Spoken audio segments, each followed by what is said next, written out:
miss out at all. Lester, if I do have another second, I also want to introduce you over here to Joe and Devin.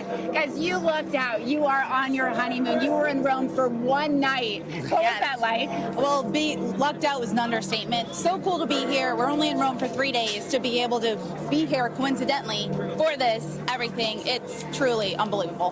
Joe, what was that like? What's it like hearing these bells ringing, be around all these people? It's a surreal moment. It's hard to put in words right now, but like my wife said, to only be here for 3 days and to be a part of history, I can't wait to tell my grandkids about this one day. You guys were here witnessing it. Can you give us a sense of the crowd? We hear all these different languages, so many different types of people here. What does it feel like? It's amazing. Yeah, the crowd, I feel like everyone was so intently watching that screen, and then the smoke, and then I think we're all like, is it black? Is it white? Like, it was hard to tell the exact color, but I think when it clicked, and the cheering, you knew. And then the bells And then the bells. Seconds later. Absolutely. Puts it all together, and now we can't wait to wait, and hopefully see who it is. And now is actually the waiting, and this crowds, Lester, are pouring in actually as the bells are ringing. We're seeing, I would say probably about 15,000 people were in here when that happened, but now the crowds are just coming in. I'm going to send it back to you because we just lost communication. We're going to dial back in, Lester. Molly, thanks very much. What an incredible scene there in the square as the people move in and those who were able to witness it. And we'll be talking, of course, to more of them. I want to bring in our Vatican analyst, Christopher White, now, who's a Vatican correspondent for National Catholic Reporter. We appreciate you being with us. This happened in a very short time, I guess not compared necessarily to the last few conclaves, but again, a fairly short time. What do you read into that and who we might see step out of that loge here in the next hour or so? Yeah, I think going into this, many of us thought it might take some time for them to reach a conclusion because they're men from all over the world who hadn't spent a lot of time together. But I think because this quick decision, we're likely to find one of the names higher up on most people's frontrunner lists emerge from the balcony. I'm not going to make any predictions as to who that might be, but I think it's going to be a name that those of us who cover the Vatican day in and day out are probably more familiar with than had they gone to a third or fourth day and perhaps needed to reach a more compromised type candidate. When there will be a name announced here shortly, we'll find out the papal name of the new pope. What do we read into that? Well, a name says a lot about someone's priorities. I mean, Pope Francis shocked the world when he became the first pope to ever take the name Francis, named, of course, after the 13th century saint who eschewed wealth and focused on the poor. It sort of set a roadmap for his papacy. So, of course, we'll be paying attention to the name the Pope chooses, what he comes out on the balcony wearing. Pope Francis, of course, wore just the simple white vestments that caught so many by surprise. And he had that very simple greeting, buonasera, good evening. So, of course, we'll be reading into those first signs and signals to hear what the new Pope has to say about his papacy that we might just find out in the next hour or so. All right, Christopher, thank you very much. We'll have you stand by. Let me bring back George Weigel into the conversation. George, can you walk through what's going to happen here over this next hour and the things that have to be clicked off? The new pope will be taken to what's sometimes referred to as the Room of Tears.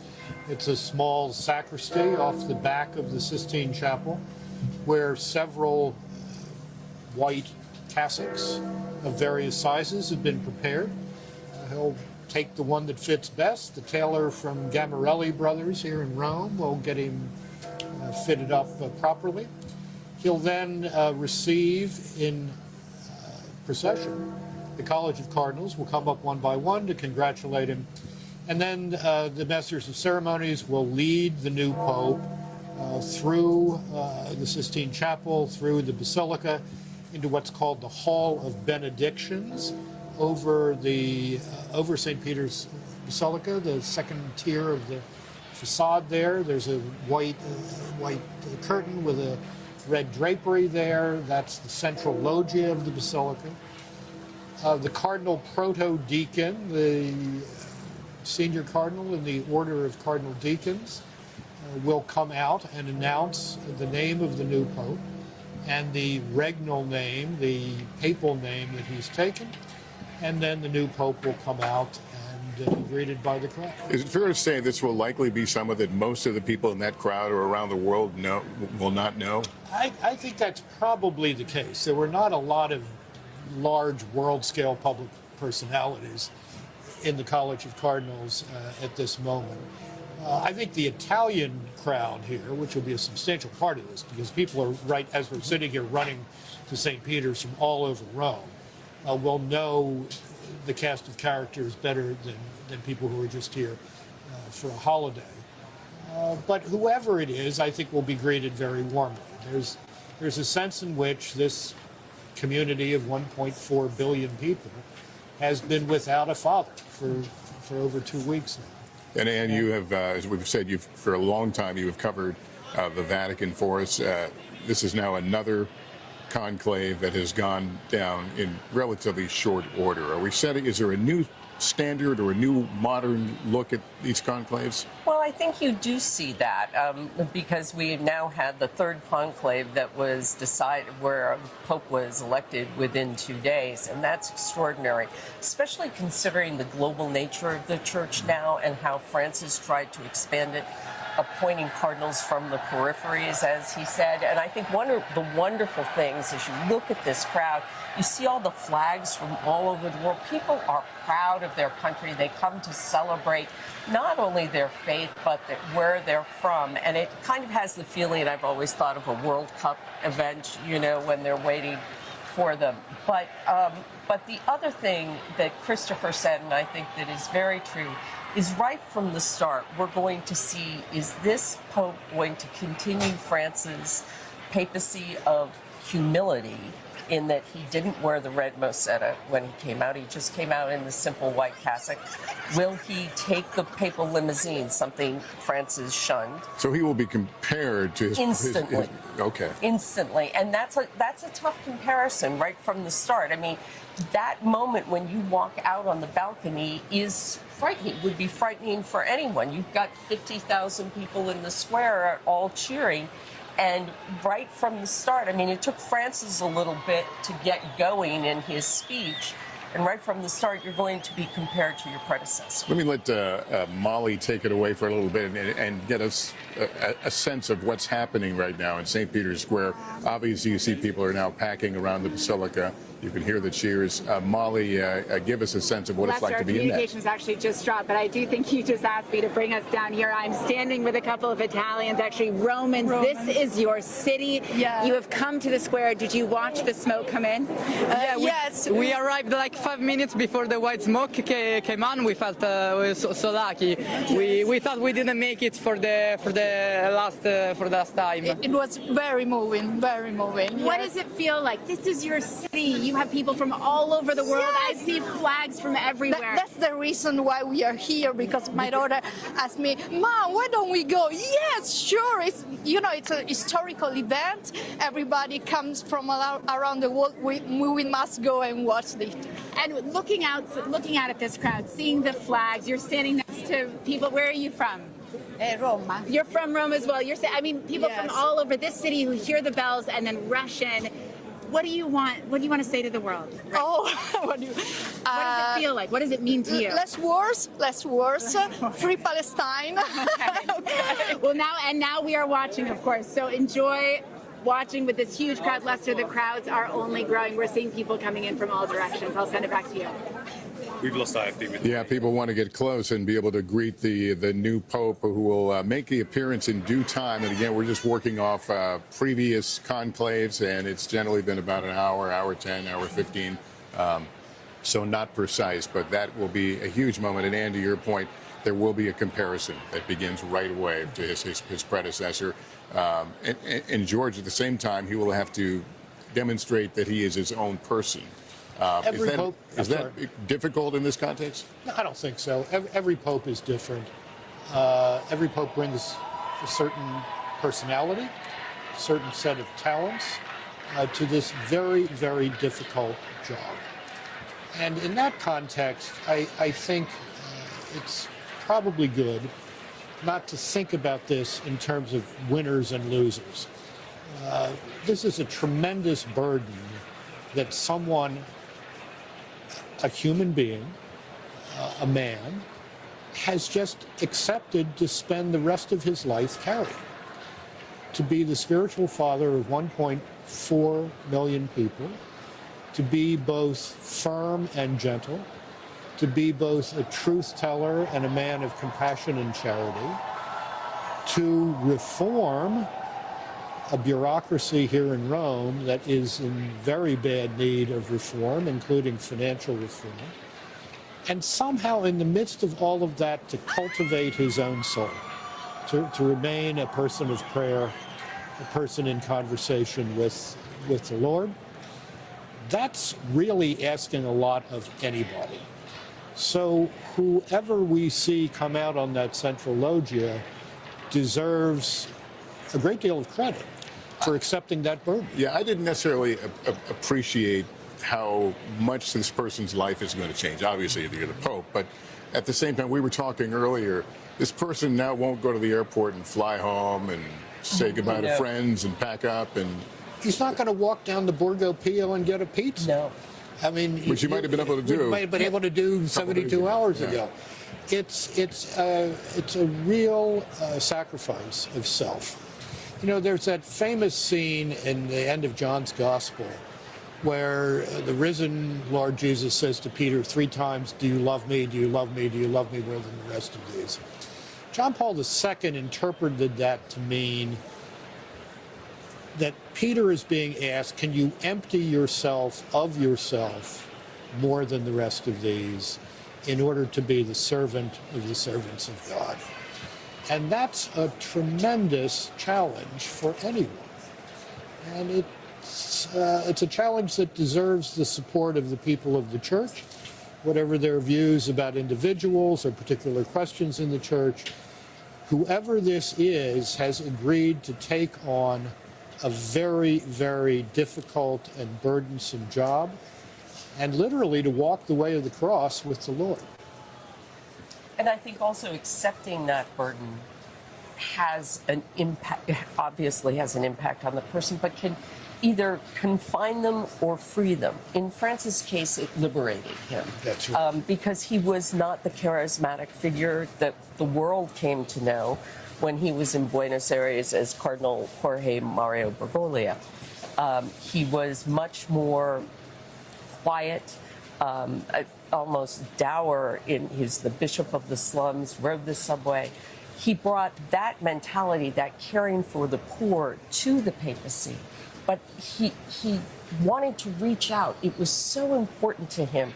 And you saw that right from the beginning to the second to last day of his life, when on Easter Sunday he rode in the Pope Mobile and he would be dead 24 hours later.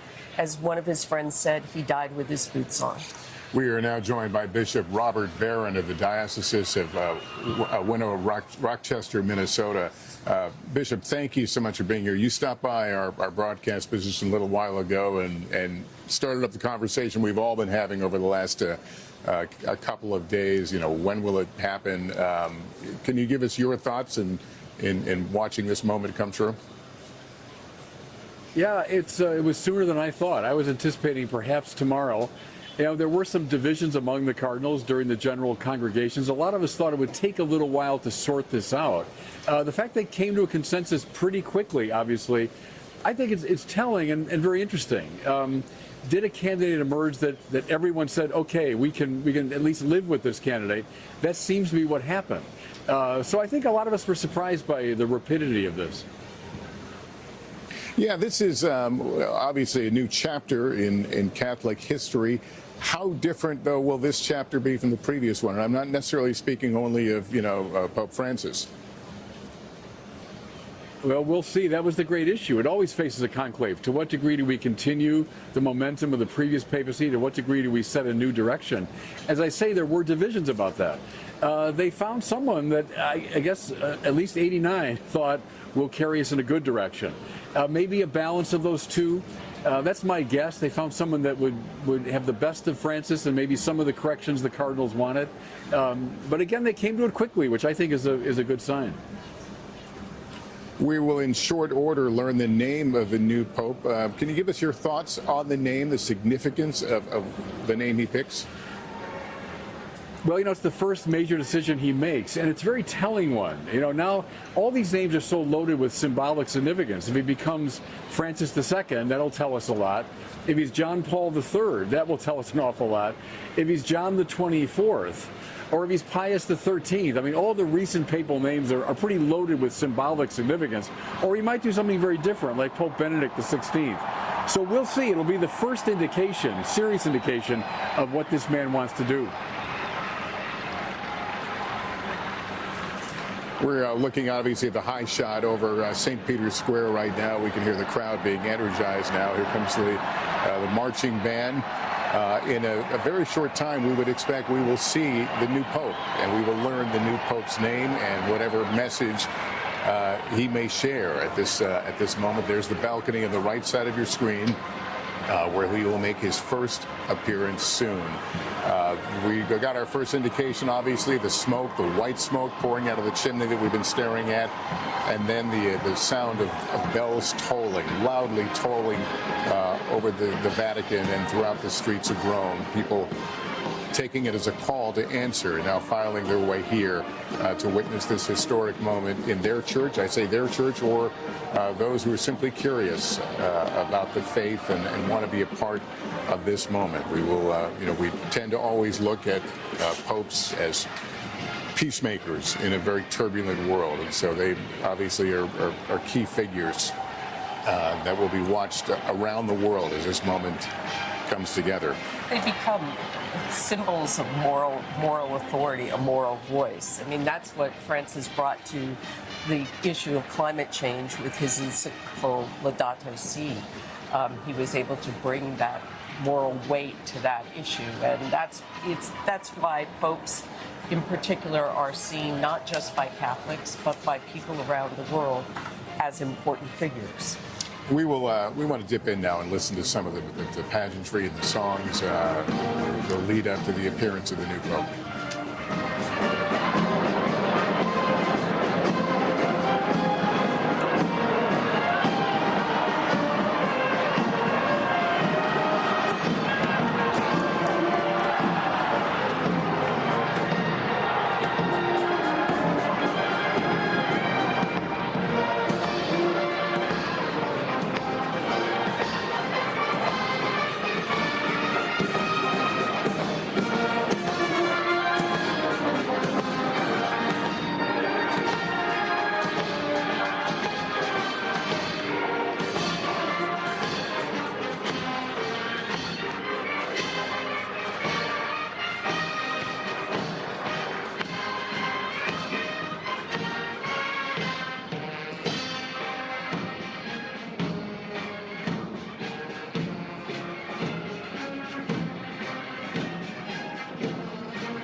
Some of the fanfare now as the marching band leading a procession, the Swiss Guard actually leading the procession there, and members of the crowd here waiting for the magical moment of meeting the new Pope. As we wait for that and keep our cameras trained on the Basilica and that balcony, I want to bring in Joe Donnelly, the former U.S. ambassador to the Holy See. Mr. Ambassador, thank you so much for being with us. We chatted yesterday about the qualities that you thought might be important, the issues that might be important. The reality of the moment now is that there is a new pope. What are your expectations? What are you feeling right now? You'll all laugh because I was outside of St. Patrick's walking down the street to get a soda, and all of a sudden the bells started ringing like crazy, and I said, I think we have a new pope. And a fella came running out the doors saying, we have a new pope. So the view from the States is great excitement. And the feeling is hope, that in this one person there's so much hope placed for the opportunity for the poor, for people to be treated more equitably, for their views of the church to continue forward to reach out to others. And so it's a massive, massive responsibility, but it's a moment of excitement and of hope more than anything, I think. You know, in a few minutes, we will learn who the new pope is, and we'll all go scrambling into our research books here now to find out as much as we can about them.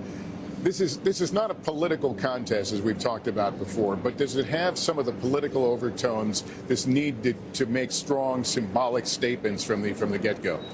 I think it does, because the world is in such a place right now. We just saw India and Pakistan at cross swords, and people are looking for moral leadership, for strong leadership.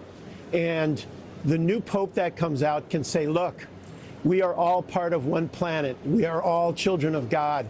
It's time we have to take care of one another. And so we're in a unique time right now with conflicts in so many places, and on the shoulders of this cardinal now to be pope that is coming out is so much of the weight of the world. You know, we talked about the cardinal electors not having spent a lot of time together. They could have started this process on Monday. They chose the middle of the week instead. But there was that issue of time and knowledge of each other. Is it possible in the end it worked in reverse, that the lack of knowledge about each other allowed them to tackle specific issues more directly? Yes, and I think also for the new cardinals, they wanted to have enough time to become comfortable and to also say, look, we're in no rush. We want to get this right. And I think it's a credit to whoever the new pope is that they felt so comfortable with this person, because this, for many, is the biggest decision they are ever going to make in their lives as a cardinal. And so they wanted to get it right. And obviously, a candidate really came through on this.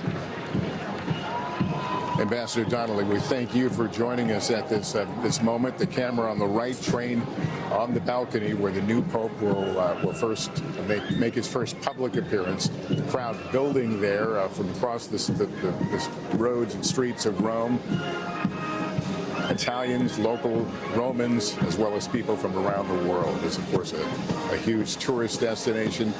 People would be there anytime in big numbers, but many now feeling mighty fortunate to be front row witnesses to history. A new pope about to be introduced in the Vatican. George?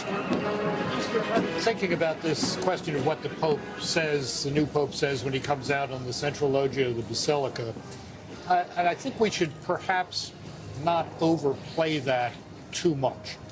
There will be a mass, a public mass, for the inauguration of the pontificate, presumably sometime next week. And that's when the Pope is going to have a chance to really lay out a vision of the future. This is more of a personal introduction today. Karol Wojtyła, first non-Italian in 455 years, comes out on the Central Loggia on October 16, 1978, and introduces himself in Italian and says to the crowd, if I don't speak your language perfectly, you will correct me. It was an instant connection there with the crowd. That's the first task, is to introduce yourself. The policy statement, or the inaugural address, if you will be the homily, the sermon at the inaugural Mass, presumably sometime early next week or the middle of next week. That's where you're going to get real insight, I think, into where this man intends to lead the church in the middle of the 21st century.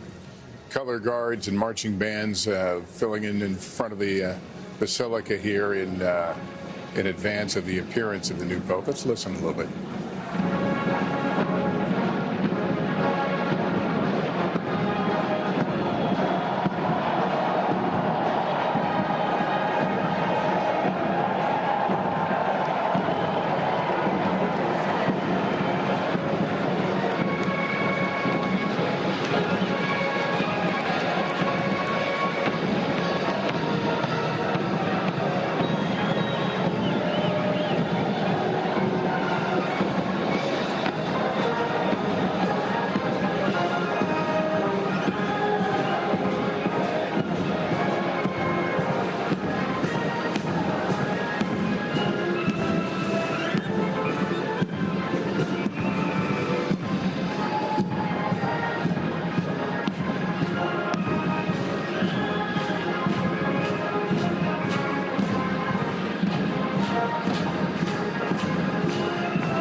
Again, you've been watching some of the fanfare here in advance of the first public appearance by the new Pope, the new leader of the Catholic Church.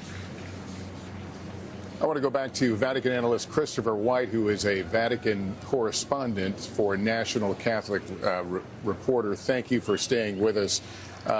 Can you talk about this moment for those people who have stood there in the bright sunshine all day waiting for this moment? What does that tell you about the health of the church that this new leader will take over?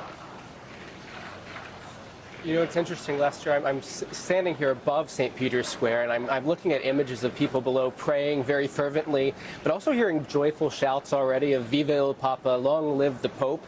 I think it just goes to show you how many people are invested in this moment without even knowing who's going to come out on that central balcony. And as someone who traveled all around the world with Pope Francis, it's really remarkable how many people are just in awe of the figure of the Pope and how much they are personally attached to this office. People of deep faith and people that are perhaps just curious or no faith at all. And I think that's why, you know, the expectation that we've had over the past 24 hours or so has had a lot more to do than just seagulls and white smoke. But I think it's because what they hope this person represents. And I think we'll get a clue as to who this person is in the next few minutes here. And we'll find out in the coming days sort of what his program will be for the Catholic Church. Ann Thompson's got some insight here. Yeah, you see in the picture before, there were some of the cardinals who were over the age of 80 gathering there. We saw Don Worrell, who is the former Archbishop of Washington, who's a cardinal, Sean O'Malley, who's the former Archbishop of Boston, who's also a cardinal. So I assume the new Pope will come out shortly. And again, these are cardinals who are not electors. Right, they are over the age of 80. Yep. Lester, I was just thinking while we were looking at that pageantry, what an extraordinary historical comeback this represents. In 1870, when the Pope retired into the Vatican and called himself the prisoner of the Vatican, as the reunification of Italy ended the Papal States, a lot of very smart people in Europe thought the papacy is over. This is done as a force in world affairs. And we're, a century and a half after that, and there is no election in the world that produces something quite like this. George, let me ask you what is happening right now, what is likely happening right now beyond these doors? I think they're probably getting closer to the cardinals, who will fill a lot of those spaces to the side of the central loggia, are walking up there. The new Pope is walking up there. And it shouldn't be that much longer before those doors open. And the usual pattern is to hang a banner over that front balcony. That'll be the first sign that things are really about to get moving. Yeah, it's coming up at about 6:45 in the evening here in Rome. With the white smoke first appeared at 6:07 local time, so about 2 hours after the start of the second session of the day. So they move very quickly in both sessions, the late and the early session. And now there was some surprise, and I think many will acknowledge surprise at seeing white smoke at this stage of the game. But nonetheless, that's what we saw. We heard the bells chiming across Rome, and now the color guards, the marching bands, waiting the first appearance of the new Pope. And we are waiting for Cardinal Proto-Deacon Dominic Mamberti, who will announce those famous words, Habemus Papam. And then he will greet the crowd in Latin, and then he will read the birth name of the cardinal, the new Pope, in Latin, and then he will give us the name that cardinal will take as Pope, and that's always an electric moment. Now, Francis, if I recall, immediately asked for prayers. He did. He stood on the balcony, and he was uncomfortable for a few seconds. They always are because of this huge crowd. And then he said it seems like they had to go to the ends of the earth to find the Bishop of Rome. And he said, before I pray for you, pray for me. And he bent to the crowd. Kind of set a tone. He really did. And it's amazing. There was silence. People absolutely were silent, which is a rare thing in Rome. and it was a magical moment, and it did set the tone for the next 12 years. So this is the process now. Is he officially the Pope, or is it after he acknowledges? As soon as he says yes, he's the Pope. That's. And he had the choice to say no. Yes, he did. Yes, he did. And some have said no. Again, there's the picture. There's the balcony. The balcony where the new Pope will appear. As we continue to watch for that moment, which should be drawing quite close, we want to bring into the conversation NBC News contributor Kathleen Sprouse-Cummings, who is a professor of American Studies and History at Notre Dame. Professor, we appreciate you joining us. I think when I talked to you yesterday, I asked you if you were excited. I'm assuming that the answer is still yes. The answer is still yes. When it comes to rituals, the Catholic Church is really beyond compare. What an amazing sight to behold. And the fact that the whole world is transfixed on this moment just gives such hope, I think, in the world and in the Church today in this Jubilee of Hope. It's so hard to wait to see who it is. Is there I hate to keep making the comparisons to politics, but it's really all we have. Is there a honeymoon that a new Pope will endure? Thinking back to March 2013, Pope Francis so immediately, as Anne said just a moment ago, in that gesture and in others, signaled that it was a different kind of papacy. It's such a different style. So it remains to be seen what the new Pope will do. But yes, I think at this moment you can see this. There's so much goodwill, and the fact that the cardinals reached a consensus so much quicker than many people thought they would have done. It's really a sign that there is a lot of momentum and a lot of support, and that people are ready to support this new Pope. So I don't think of it so much as a honeymoon as just a good start, a start for a leader who is going to be facing a great number of challenges. But to see the unity right now is really inspiring. What do you expect to see from world leaders in terms of how they engage? We are obviously facing a lot of world issues, war on various fronts. The Pope always seemed as a bit of a moral authority. Would you expect world leaders to begin reaching out almost immediately? Absolutely. I think Pope Francis had such credible moral authority in a world where so few world leaders did have that authority. It's a complex time, globally speaking. Will the new Pope have the global sensibilities to deal with these challenges and to interact with world leaders? Certainly every indication is that that is so. So I expect world leaders to be also watching right at this moment too. They'll be as excited as everybody else. Yeah, we're operating a little bit in the dark. Obviously, it's a secret process, but there was so much conversation about this being a group not familiar with each other, a larger group. Did that possibly, in the end, work in the favor of getting down to business and discussing the issues that they could at least agree on mattered most? I think it may well have done that. The cardinals were aware that the world was watching, and they didn't want to project disunity or disorganization. So I think they probably worked very hard to get to know each other. I think it's also true that in our digital age and with the great work of journalists, we actually know a lot about people that we might not have had the access to. So I think they would have been reading up on each other's profiles, as everybody has been doing. And I think in this connected world, it's a lot easier. So maybe we underestimated how well they knew each other. Kathleen Sprouse-Cummings, we appreciate you being along with our coverage here as we look at the huge crowds lining the streets now leading to St. Peter's Square, a remarkable moment. You could call this the main event, or maybe the main event was when the white smoke billowed over Rome. Nonetheless, there is huge anticipation now of the faithful and the curious who are ready to greet and see the new Pope. Let me go back down to Molly Hunter right now, who is in that crowd right now to give us a sense of the building excitement. Hello, Molly. Lester, that's right. They're the faithful. They're the curious. There are Romans who live in this area. Everyone who heard those bells is here. And I actually want to introduce you to a couple from New York. Can you tell me your names again? Nicole. Brian. And Brian. You guys were not in the square when it happened. You heard those bells. You saw the notification. What'd you do? We immediately came down here. We knew we wanted to be here for this monumental moment. Yeah. I mean, we were here on chance, and so we had to make it down here. Well, and a lot of people here are tourists, happen to be here, were curious, so they came by. But what does it feel like now that you're in the square with tens of thousands of people? Oh, it's honestly surreal. I've never seen anything like this before. It's just truly amazing. We were here earlier, we did the pilgrimage, but it was black smoke in the morning. But to see the white smoke now, it's amazing. Can you help me describe just the scene that we're seeing? We're seeing different flags flying. We're hearing so many different languages. Have you ever seen anything like this? Can you describe what it feels like to be here? It feels like Times Square on New Year's.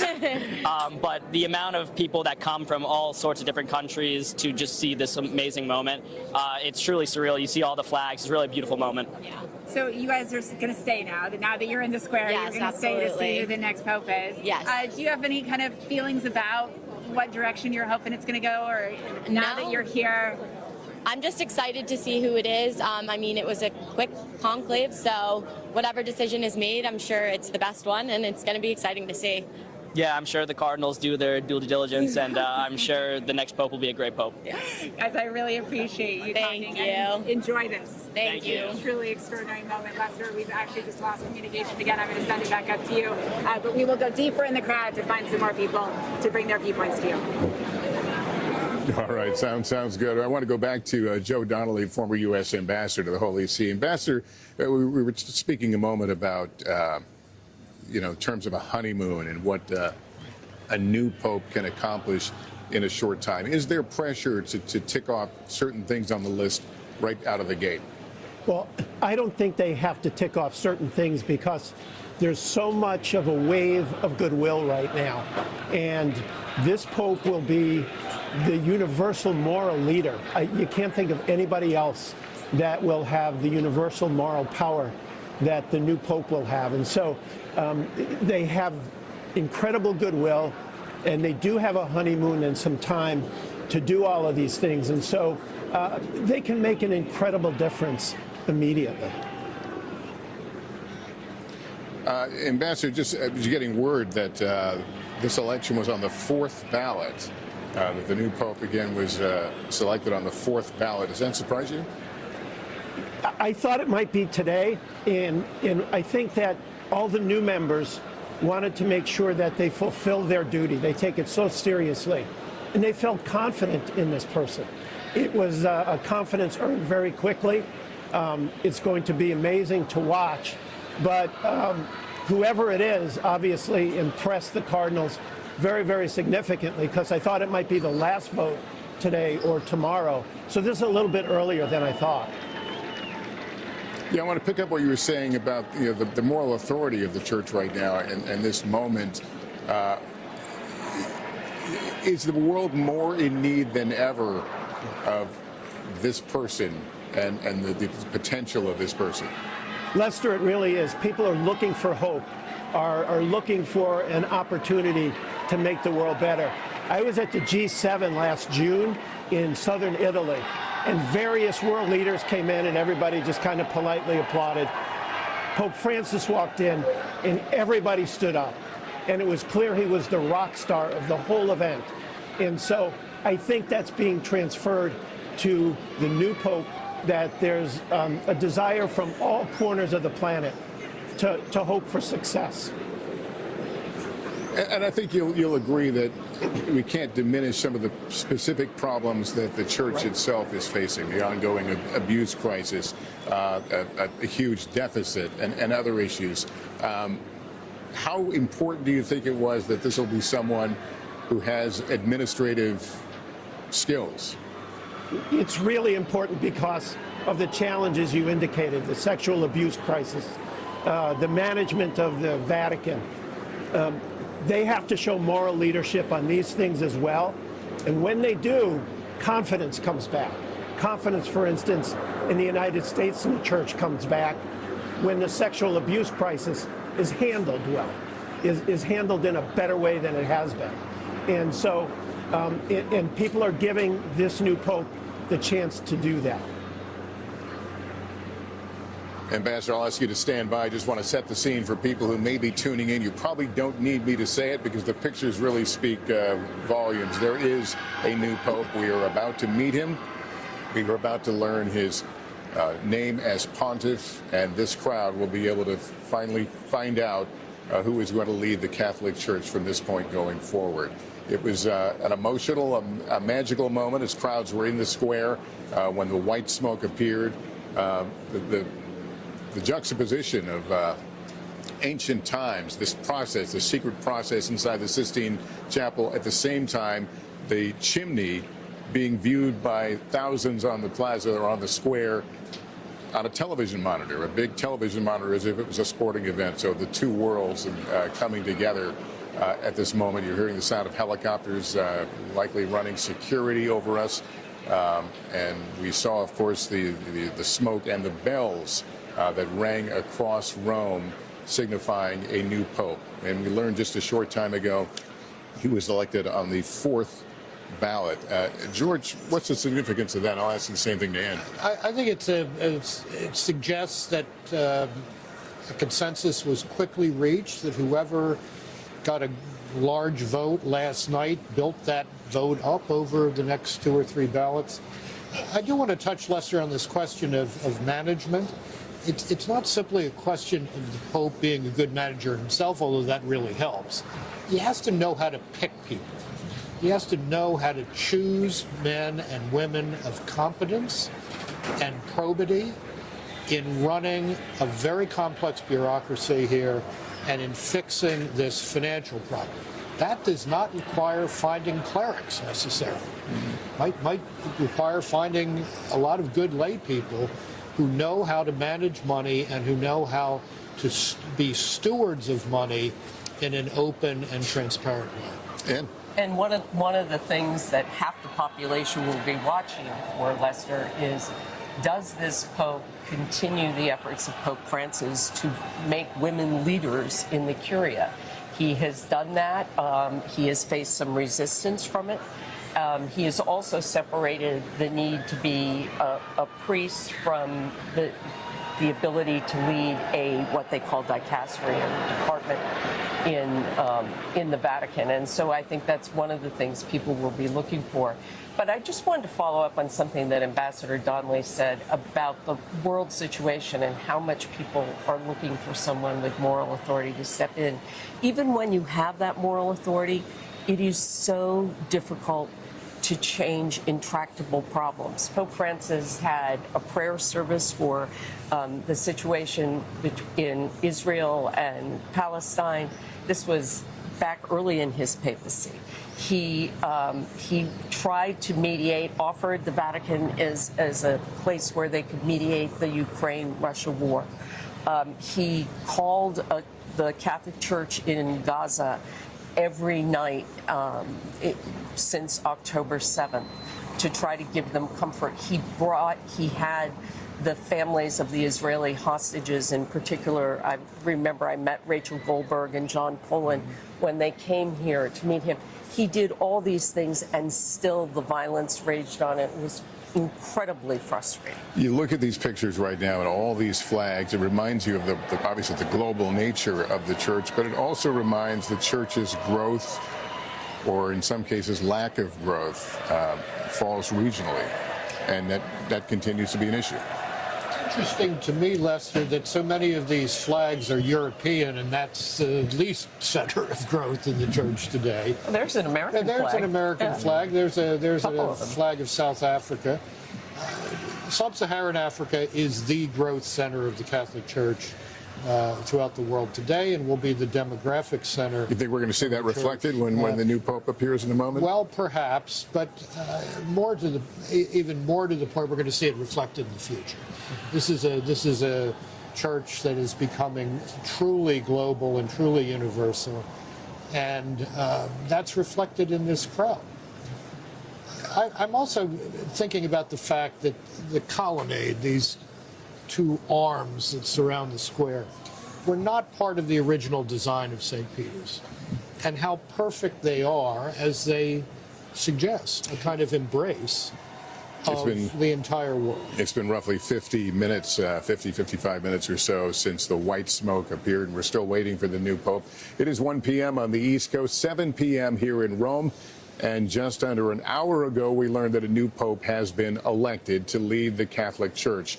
We are still waiting to learn the identity of the Pope. In any moment now, we expect him to be announced on the loggia or balcony of St. Peter's Basilica. Just behind where we are right now, thousands have quickly assembled in St. Peter's Square, waiting for the introduction of the Pope. And we should know many of those people had been there all day.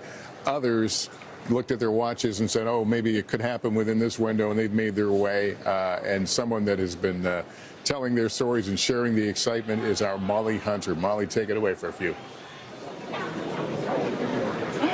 Lester, I want to introduce you to 3 University of Indiana Wilmington students. Can you give me your names, guys? I'm Will.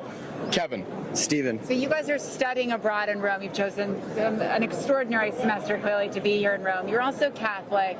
You guys were in class when the white smoke came. What happened then? Well, can you walk me through? Well, we got released from class, and the entire street was just packed with people. Usually it's very trafficky, and we were just running through the streets, and other people were doing it as well. I think minutes ago you said you were just sprinting at kind of max speed to get here. Exactly. And everyone else was doing that. They were closing roads, you were saying? Yeah, and we unfortunately missed the white smoke. A little bummed about that, but we're here now, and it's absolutely amazing.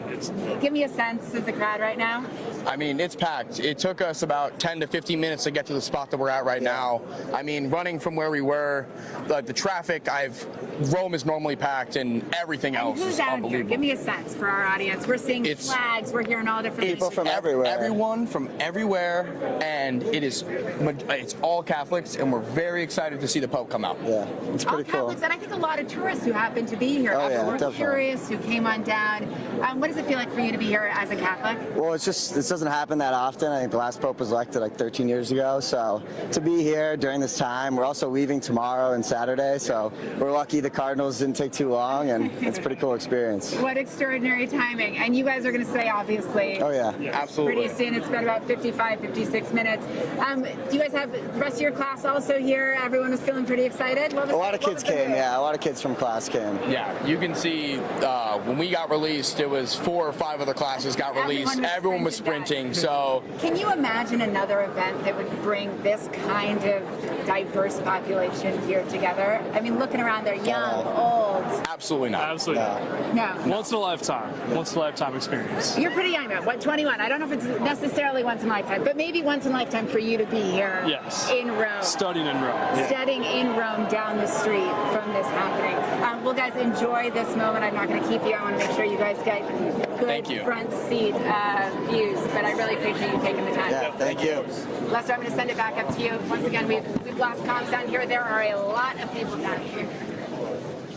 Yeah, Molly, if you can still hear me, I'm curious what the crowd was able to see. I know there were some monitors there. Could they actually see the smoke coming out of the chimney? I'm just now being told you can't hear me, so forget everything I just said. We'll get back to it. Joining us now is NBC News analyst Father John Burdenek. Father Burdenek, thank you so much for coming on. How are you feeling about your church right about now? Well, I'm kind of feeling exactly the way these people are looking, the ones we're watching, filled with a lot of joy and a lot of hope. It never gets old. I was in Rome. I'm not in Rome right now, but I was in Rome for the last 2 elections of the Pope. And I remember doing that sprint through the streets to join the crowd, to be there. There's really a sense of, there's a sense of drama, but there's also a deep sense of hope and faith. And if you think about it, it's exciting to be there, and you can be there as a historic moment. But what's bringing all those people together? It's their faith and their hope. This happens to be a Jubilee year for the Catholic Church, and the theme of the year is hope. And we've had, I think this is the 267th Pope who will be coming out on the balcony. And so it's a sense of continuity through time, through 2,000 years, that God has been faithfully watching over his church, will continue to provide shepherds for his church. And that's part of the joy as well, that we're part of this story that reaches all the way back to the times of Christ. There we see, I think that's Cardinal O'Malley, right, the non-elector we saw briefly. I think it is, yeah. Yeah, but that sense of hope. Okay, well, God is still with us. We have a great mission still to engage in, and guided by a shepherd. So that's part of the joy too. It's the excitement of the moment, but also this sense of coming together. Through part of history, part of this story of the Catholic faith. So that's kind of what I'm feeling. I'm feeling myself, exactly what we're seeing, all those different people feeling. And it's also amazing to think, so many different backgrounds coming together for this together at the same time. Father Bertunik, as we wait to greet the new Pope, it's hard not to look back at Pope Francis and his immediate demonstrations of humility. What would you expect? What would you hope would be the initial gestures of this new Pope as he greets the crowd? Yeah, and there's Cardinal Wuerl, I think former from Washington, D.C. But I think what I hope for is that the Pope comes out, the new Pope comes out and is completely himself. That's what Pope Francis was. He just presented himself. That's what Pope John Paul II was as well. You remember he had his famous phrase. He said, "Open wide the doors to Christ. Do not be afraid. Do not be afraid." He said, "I'm a Pope who comes from a far country, and if I make mistakes in Italian, you'll correct me." So he was very much himself, and I hope that the Pope, as the shepherd, the spiritual father, comes out and is completely free to be himself, confident in God's work in him, and glad to be there with his flock. A lot of these people are not from Rome that we're seeing, but a lot of them are Romans. We can't forget that the Pope is also the Bishop of Rome. So his local flock is also, he's going to be greeting them as well. So I just kind of hope we get a glimpse of the Pope's personality. Each Pope is a real man with a real personality, unique one. And so I kind of hoping that we get a glimpse of that through the way that he interacts with the crowd at this moment. Of course, it is such a big job. He's right now in the room of tears, so there might be a lot of emotion which might, impede him from really opening up. But we'll see. Yeah, I want to ask you, what do you suspect, keeping in mind it's been an hour now since the white smoke, what would you expect is happening right now beyond the doors inside the Basilica?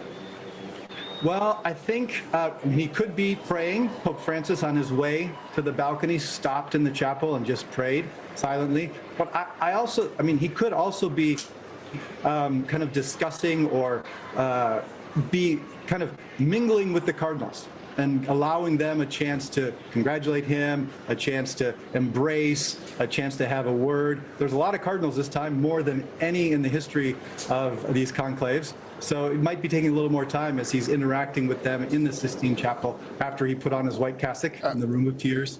So that might be happening as well.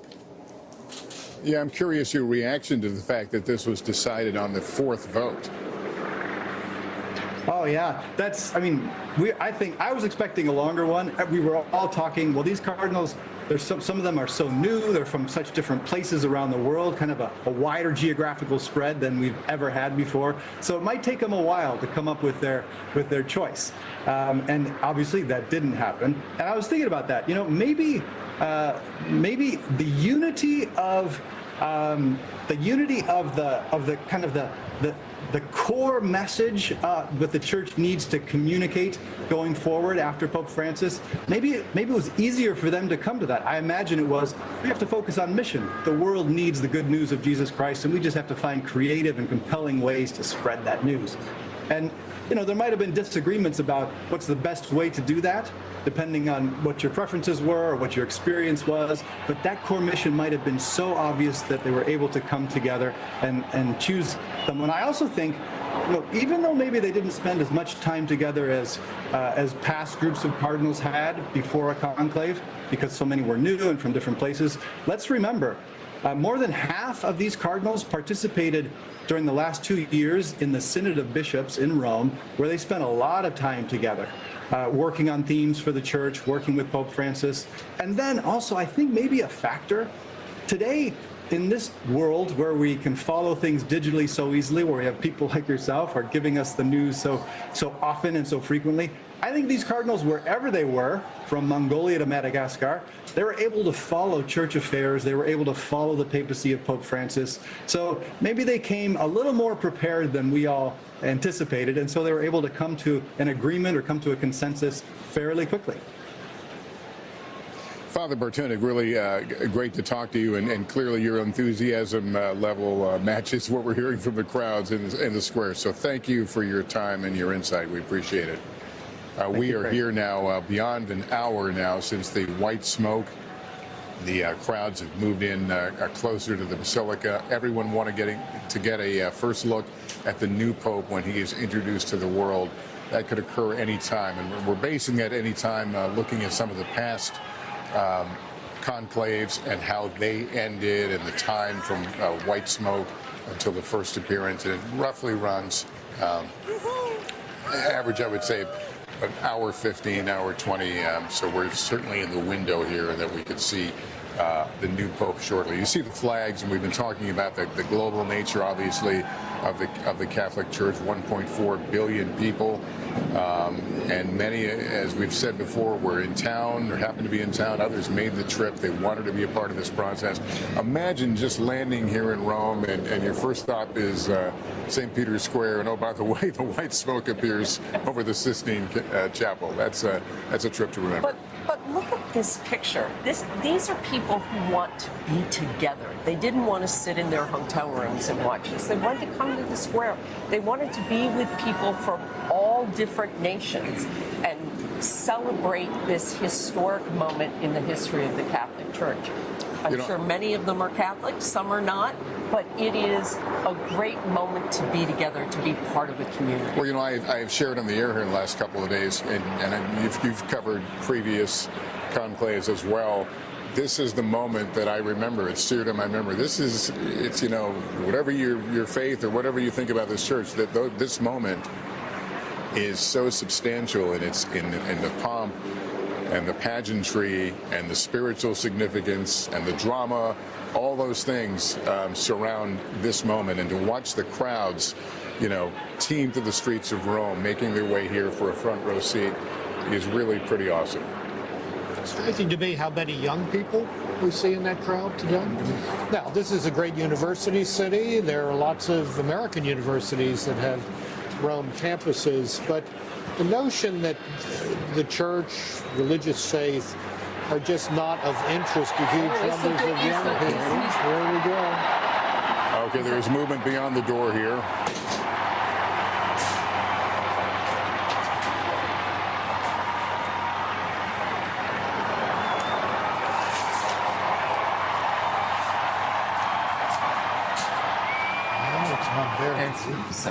This is not the new Pope you're seeing here. And who are we looking at here? We're looking at the Cardinal Protodeacon Dominic Mamberti, and he will address the crowd in Latin.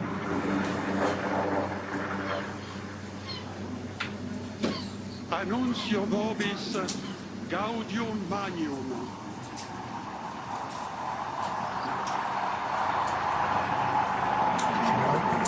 Habemus Papam.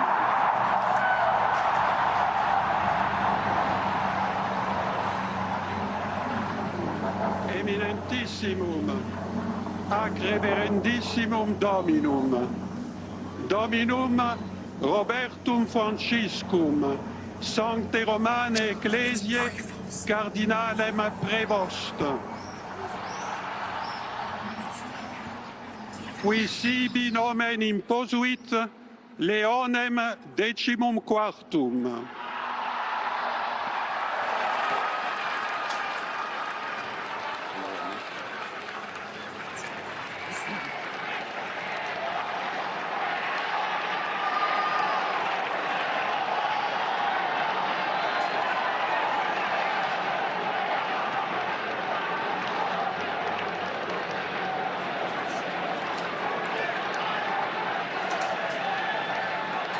George, are you able to translate and tell us what we just heard?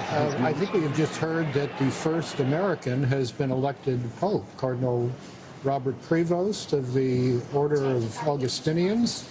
It was impossible to hear what papal name he has taken, so we'll hope we get some clarification from that, on that in a moment.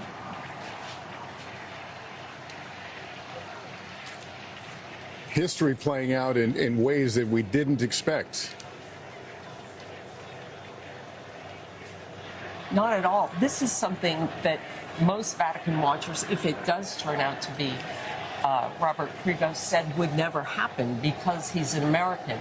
But he is the least American of all the American cardinals, if you will. He spent most of his career in Peru and in Rome. He's a son of Chicago. He's an Augustinian of the Augustinian order. Is that Pizzaballa? Yes, Cardinal Pizzaballa with the beard there.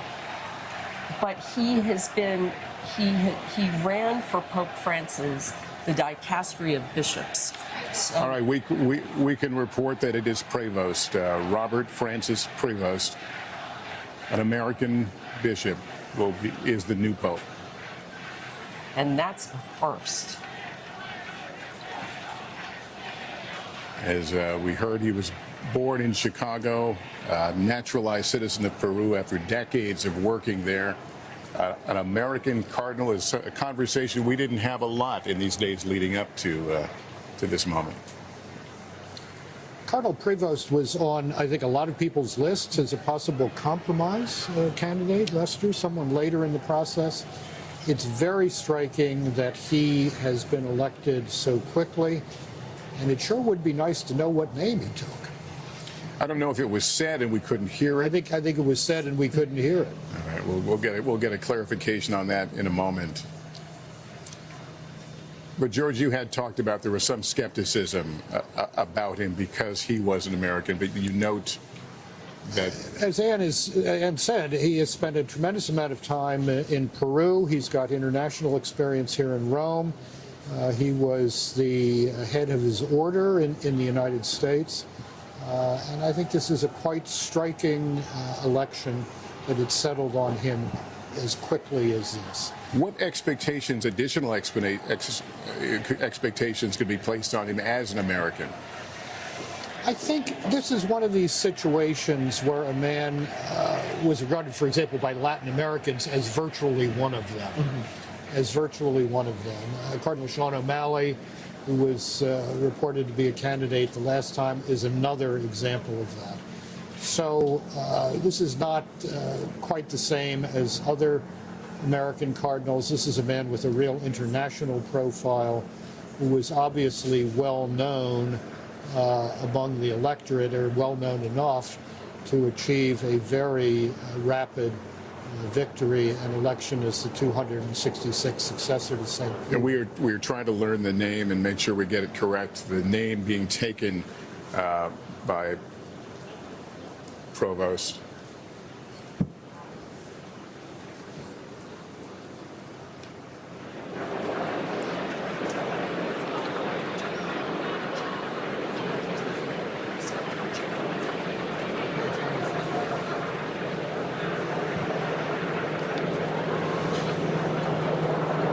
It's not clear to me whether the crowd has heard the name or been able to digest the name, or that's even the significance of this moment. I think, George, what role in leading the dicastery of bishops do you think played in his selection? I think it made him well known, perhaps more well known than other candidates across the electorate. He was known to be a man very much favored by Pope Francis, a kind of favorite son, if you will. But this is a strikingly, surprisingly quick election of someone who, by reason of his place of birth, has just broken the mold again. And you can see the crowd now standing in place where they are, shooting what they can with their phones, looking for the information we certainly need to be able to report on his papal name. And hopefully we will hear him speak here momentarily to address the thousands who are gathered on St. Peter's Square and the millions who are no doubt watching around the world. And can you imagine in Chicago, one of their own is now the leader of the Catholic Church? He's a 69-year-old, so we've talked about age as a big part of the discussion during these votes. George, that would seem to, at that age, it would seem to split the difference. It's right in what we were calling the last couple of weeks, Lester, the age window. One of our colleagues here is telling us that he's taken the name of Leo XIV. That would be a very interesting choice, in that Pope Leo XIII was the first pope to address a particular set of letters to the church in the United States. He was a great supporter of the church in the United States. And there would be a certain symmetry to a Pope Leo XIV coming from the United States. Let me bring in Kathleen Sprouse-Cummings, who's joining us with some of our coverage here. Professor, thanks for being with us. What can you tell us about Prévost, the significance of his election here? Prévost is a wonderful choice. He is right in the mold of Pope Francis. He believes that bishops should be pastors rather than managers. I'm stunned. I said it was a possibility that there would be an American pope, but I still am having a bit of trouble believing it. It's historic. It's momentous. If it is true that he's taking Leo XIII was the great pope of Catholic social teaching, and it signals that our next pope will continue in that vein. It's a remarkable moment. I'm stunned. Did you ever see an American pope in these times? I thought Prévost had the best chance of any American candidate ever, and perhaps going forward. But I still thought it was unlikely. But if anyone had a chance, it was him. He is born in Chicago. He went to Villanova University. He spent so much time as a bishop in Peru and as superior of the Augustinians, traveling to the 50 countries around the world in which Augustinians ministered.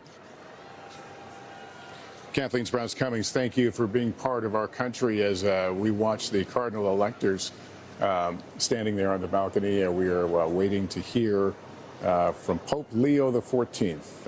That name will be rolling off our tongues here shortly, no doubt, as the world comes to know the new leader of the Catholic Church. They've got to be just raising the roof at Villanova University outside Philadelphia.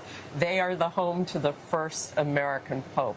That is just remarkable. And as someone who spent 14 years of his career in Chicago, I can confirm what you said a moment ago, that Chicago is probably off the rails right now. I'm sure they are celebrating. What an incredible moment this is for the nation and for the Catholic Church at large. This has always been something. They never thought an American would become pope because it would give too much power, they thought, to one country. But it could be because Prévost, oh, here he comes. Hold on. Here we go.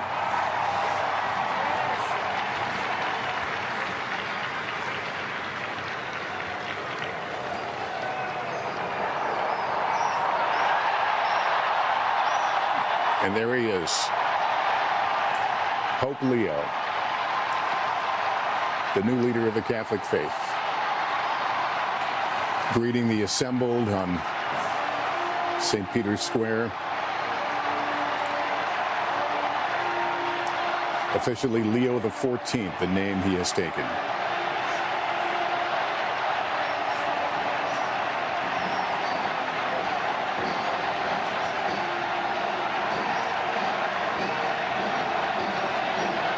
Can any of us imagine what it is like to stand in that place right now and looking out on that crowd? The leader of 1.4 billion Catholics.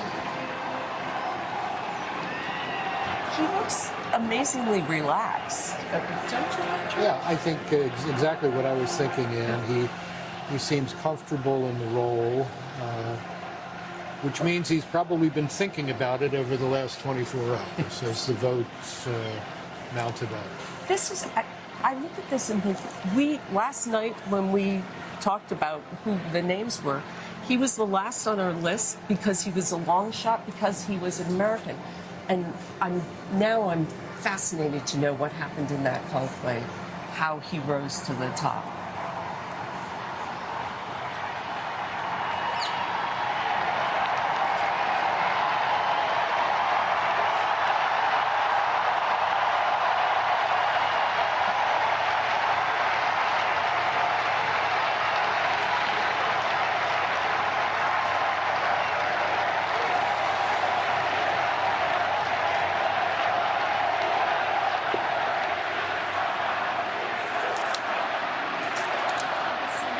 Let me bring in Christopher White now, and NBC News Vatican analyst. Christopher, what can you tell us about Pope Leo XIV? Well, he's an American, and that in itself is something that is shocking many people who never thought this would, be possible. The general thinking has long been that America has too much power in the world and should never have the papacy. But I think someone like Prevost, who has spent a third of his life in Peru and a third in Italy, isn't typically thought of as an American by his brother cardinals. They think of him as someone who knows the Vatican, he knows the world, and I think that's probably what gave him a lot of support in this conclave, because he's spent so much time outside of the United States and around the world. He's someone I know personally. He's someone who's deeply thoughtful, asks intelligent questions, but I think very much, comfortable in who he is. And I think he's a real intellect. But he. La pace sia con tutti voi. Peace to everyone. Fratelli, sorelle carissimi, questo è il primo saluto del Cristo risorto, il buon pastore che ha dato la vita per il gregge di Dio. Anch'io vorrei che questo saluto di pace entrasse nel vostro cuore, raggiungesse le vostre famiglie, a tutte le persone, ovunque siano, a tutti i popoli, a tutta la terra. La pace sia con voi.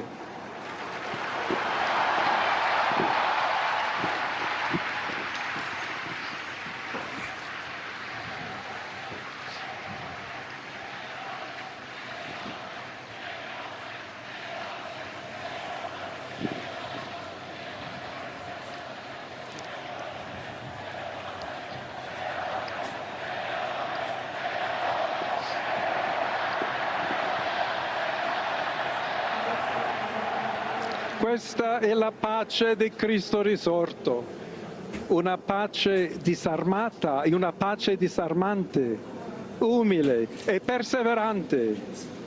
Proviene da Dio, Dio che ci ama a tutti incondizionalmente. Ancora conserviamo nei nostri orecchi quella voce debole ma sempre coraggiosa di Papa Francesco che benediva Roma.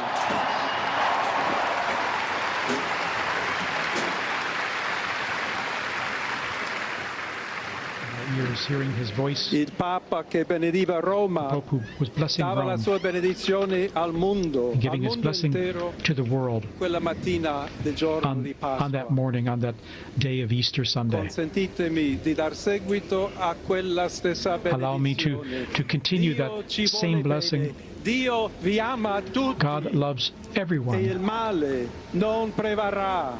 Evil will not Siamo prevail. tutti nelle mani We di are all Dio. in the hands of God. Pertanto, senza paura, So without fear, uniti, united, mano nella mano con Dio hand in e hand, tra di noi, with God and among ourselves, andiamo avanti. we go forward. Siamo discepoli di Cristo. We are disciples of Christ. Cristo ci precede. Christ goes before us. Il mondo ha bisogno della sua luce. The world needs his light. L'umanità necessita di Lui come Humanity ponte needs per him. essere raggiunta da Dio e dal suo amore. But as the bridge between God and his love. Aiutateci anche voi, poi gli uni gli altri, a costruire ponti. May we all Con il build dialogo, bridges con l'incontro, with dialogue and encounter, uniendoci tutti per essere un solo so that we can popolo, all be sempre in pace. one people, all in peace. Grazie a Papa Francesco. Thank you, Pope Francis, for all you've done. We're hearing the first words here of Pope Leo XIV, just elected Pope.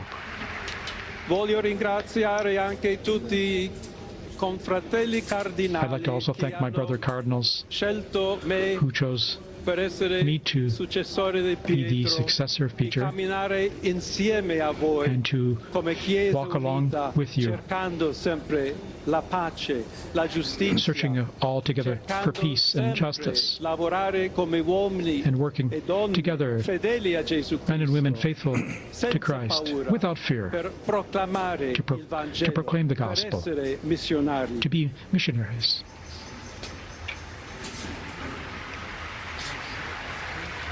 Pope Leo offering these initial words, which we're just translating on the fly here. Un figlio di Sant'Agostino.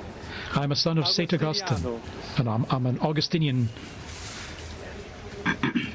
Che ha detto, con voi sono cristiano e per voi vescovo. With you I am a Christian, and for you I am a bishop.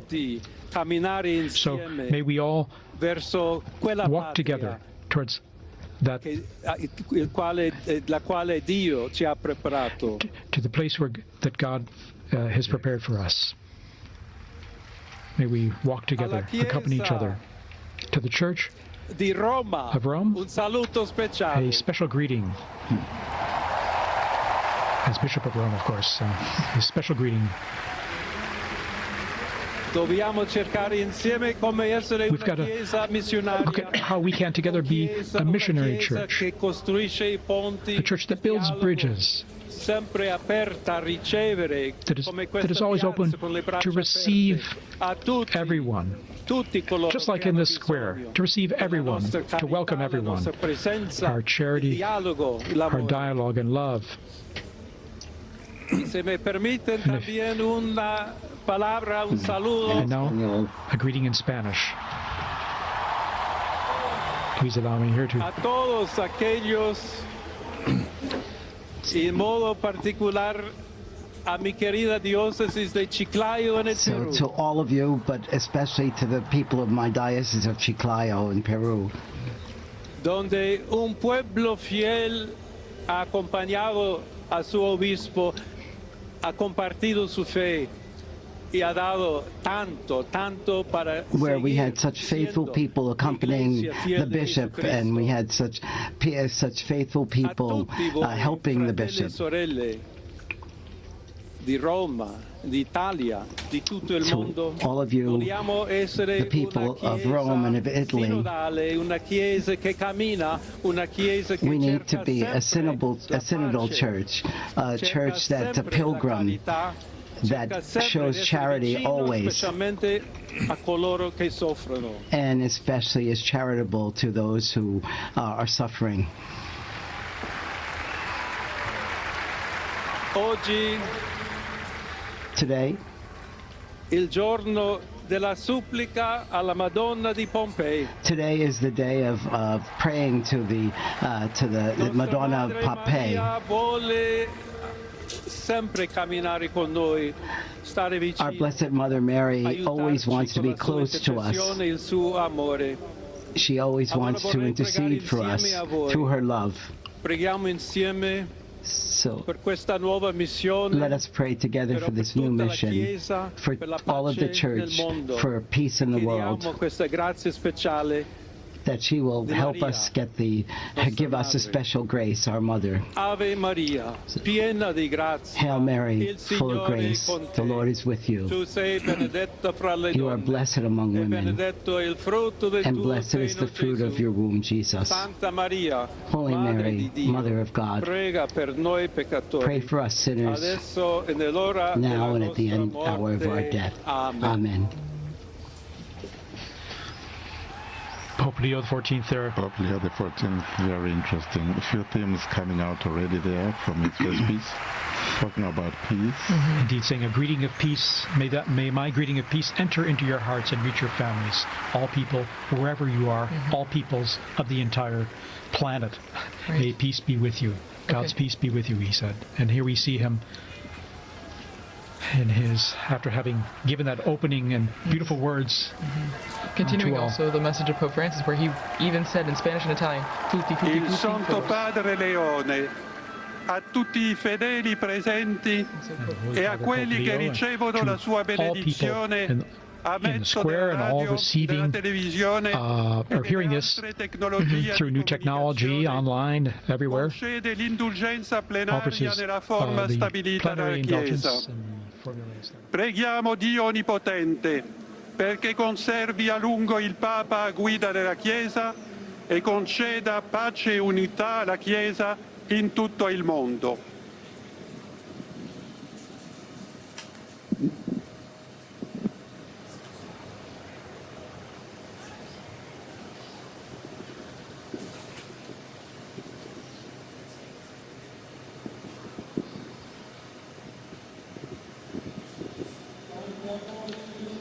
Sancti Apostoli Petrus et Paulus, de quorum potestate et auctoritate confidimus, ipsi intercedat pro nobis ad The Dominum. holy apostles Peter and Paul. Precibus et meritis Beate Mariae semper Virginis. And we also pray to the Blessed Mary, Beate Ioannis Baptiste, to et Sanctorum Apostolorum Saint Petri et John. Pauli et Omnium Sanctorum.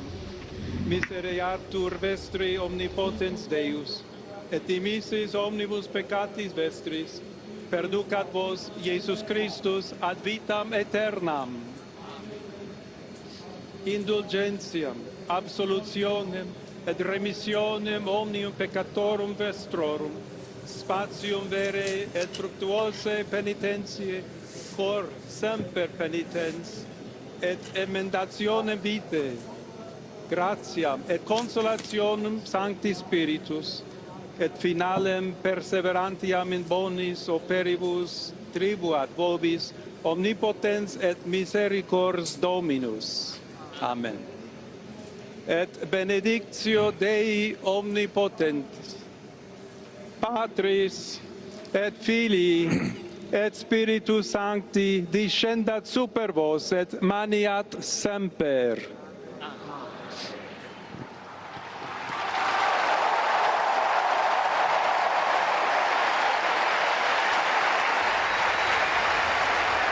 And we just heard the blessing there, received the blessing there of Pope Leo XIV, and to the world, to the city, this most solemn blessing to all of us and all of you visiting and watching out there.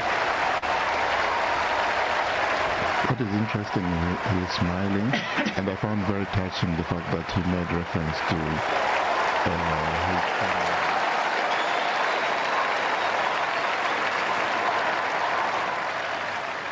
Pope Leo XIV meeting the faithful outside St. Peter's Square, paying homage to his predecessor, Pope Francis, saying God loves everyone. Evil will not prevail. We are all in the hands of God.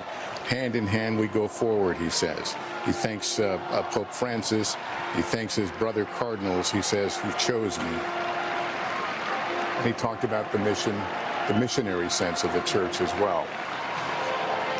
He talked about that the church needs to be a missionary church. He talked about how they welcome all people. He also said that it needs to be a synodal church. That is, these synods that Pope Francis was a big advocate for. And it's hard, it's something that we don't necessarily understand. It's tough in America, but it means listening in its most basic sense, Lester, and he brought people from around the world to talk about the issues in the church.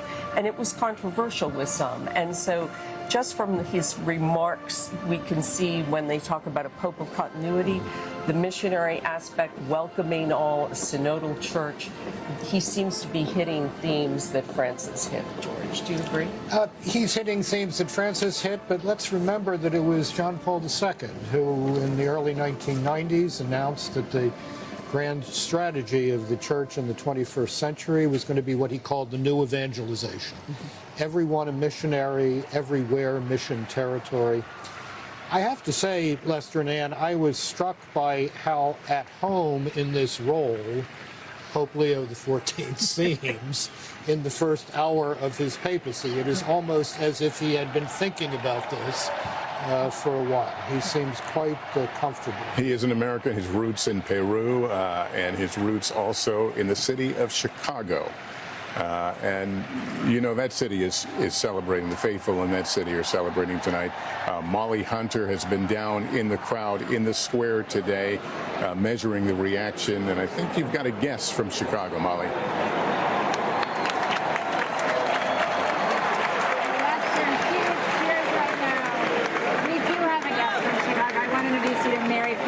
You work for the Catholic Church for decades. You know, hosted podcasts. You've been here all week. That was just a really emotional 10 minutes, and I was lucky enough to be standing next to you. Can you just tell me what it means? Oh, I mean, first of all, just as a Catholic, to have a new Holy Father, that's exciting enough. But then to find out that he's a Chicagoan as well, I could not believe it. It's that was something we were always told could never happen. There could never be an American Pope, but the new Holy Father is from Chicago's South Side.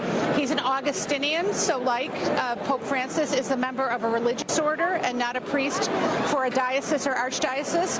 Has been a missionary in Peru most of his life. He left Chicago when he would have been in his teens to join the Augustinians as a missionary. So it's rather extraordinary. I mean you've been speechless, but your heart has been racing. It has been because, you know, it's such a joy for the Church. The Pope is a person of unity. You heard him talk about how we need to be a missionary church that includes everyone, that includes the poor. I'm just so thrilled that now we have this interregnum, as they call it, over. We can move forward as a church.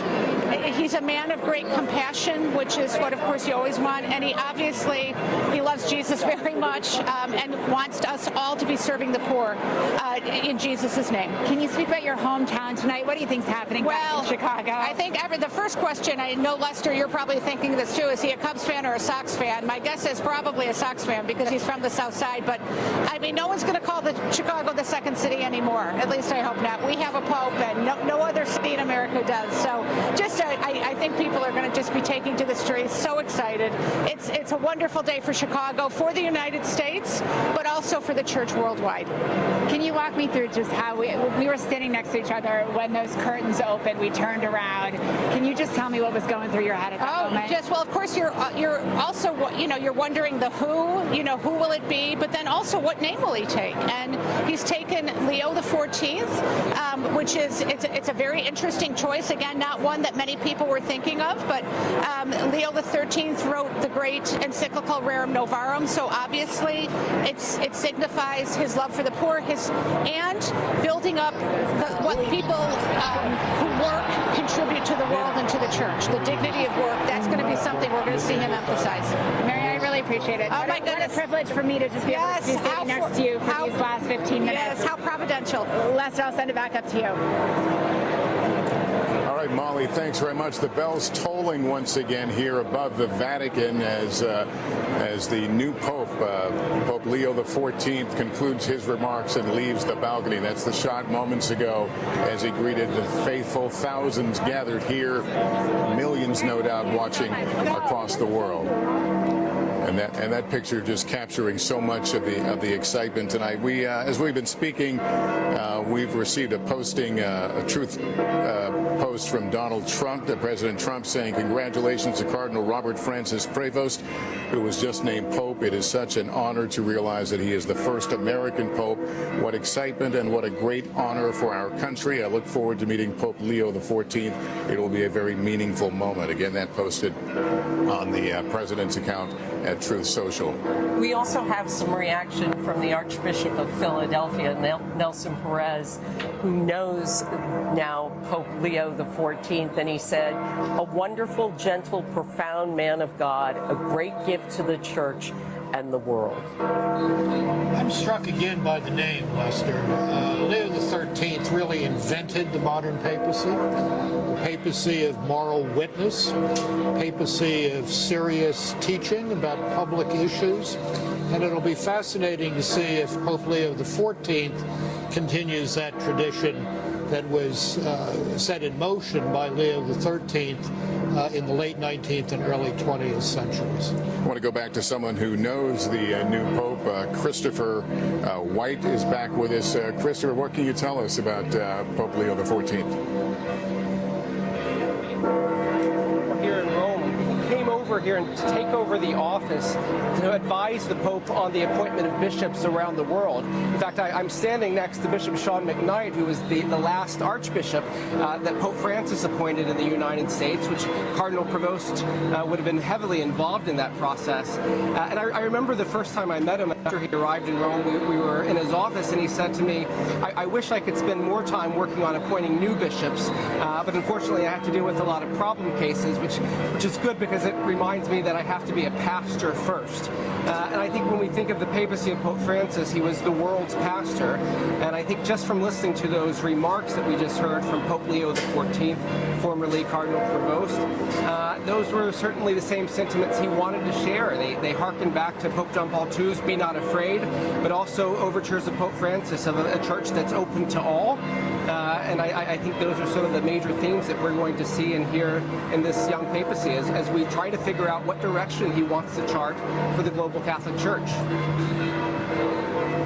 If there was going to be an American pope, is this the model of an individual you would have hoped would be standing there? Yeah, I think it's the only sort of American that would work right now. I think the fact that he spent only a third of his life in the United States really meant that he brings a global perspective to the role. He was a missionary. He is a missionary. That's his formation. So he spent so much time in Peru. I know he did everything he said, from being an auto mechanic to being a pastor to being a professor. So he wore a lot of hats, and now he has the top job in the Catholic Church. And I think it's that background, that fairly low-profile background, that probably kept him off of most people's front-runners lists for this job. In addition to the fact that his first passport is an American passport, a U.S. passport. He, of course, is also a Peru passport holder and a Vatican passport holder. But that sort of prejudiced a lot of people against him, I imagine, initially. But a third of his life in the United States, a third of his life in Italy, and a third of his life in Peru, he brings to the office tremendous perspective far beyond Chicago. Christopher, thank you. I'll ask you to stand by. We're also joined by Archbishop Sean McKnight of Jefferson City, Missouri. Thank you for being with us. We had a chance to speak together last night. You talked about the qualities of the next pope, someone who could work in collaboration, I think were some of your words. Can you give us your first reaction to Pope Leo XIV? I am beaming with joy. I have a heart full of hope, and I just feel deeply honored to have yet another pope from the New World. And I hope our brothers and sisters from South America, Central America, and the rest of North America can join us in this exhilarating moment of having a pope from Chicago. My gosh, I am just thrilled to death. And you, of course, are a product of the Midwest, so I certainly understand that pride. What kind of pressures do you think it brings on him as an American pope? Well, I am very grateful that the cardinals chose him. They are the most diverse conclave I think we've ever had. And thinking back now, hindsight is 20/20. He's probably the one cardinal many of those new cardinals from the peripheries had some sort of personal relationship with. So thinking about it now, it's not such a big surprise. But yes, we have a lot of obligation and responsibility on our shoulders as the Church of the United States. And now he's bearing that as Pope Leo XIV. His experience, as we said, it transcends just one city or one region. His roots in Peru, being in Chicago. How does that serve him now going forward? The Church, as we've talked about, has some issues with growth in certain parts of the world, whereas in the Americas, it does better. He does have a certain global mindset that's going to be very helpful in his role as the universal pastor of the Roman Catholic Church. I think he is well positioned, well prepared, and as some other commentators have said, he looks already in some ways so comfortable. It's a position and a role that he is familiar with, having worked closely with Pope Francis. My love and my loyalty and my support. All right, let me bring back Ambassador Joe Donnelly. We appreciate you standing by. Give us your first reaction to Pope Leo XIV. What a moment in American. There's such pride. But the other thing that struck me is you said, if he wasn't an American, he would have been at the top of the lists of almost everybody because of all of the qualities he has. Working in the Curia, being so solid doctrinally. And the world sees him as theirs as well. And the fact that he was the least American of Americans really helped. I can't help thinking, I don't live too far from Chicago. The incredible pride there, and at Villanova, how proud they are of their son who studied in Philly. And it's just an amazing moment for a church. The Catholic Church in the United States has been an immigrant church. That's how it started. And for all of these immigrants to come to this point where the Pope comes from the American Catholic Church is breathtaking. You mentioned that, you know, if not for being an American to be a perfect choice, that attitude, does that translate into some baggage that he's going to be carrying for a while as he tries to chart his own course as Pope? I don't think so. I think people love him for who he is. And wherever he goes in the world, he'll have the full weight of the people of the world behind him. Obviously, in America, there's just an extraordinary burst of pride. But look at Peru, look at South America, the bishops all over the world who worked with him. And so I think wherever he goes, he brings the goodwill of the people of the world with him. Could he be a game changer, and does the church need a game changer? Oh, I think he'll be fabulous because he is so smart and so talented, and you can see he has a spine of steel and is willing to speak truth to power. And that's a really critical element.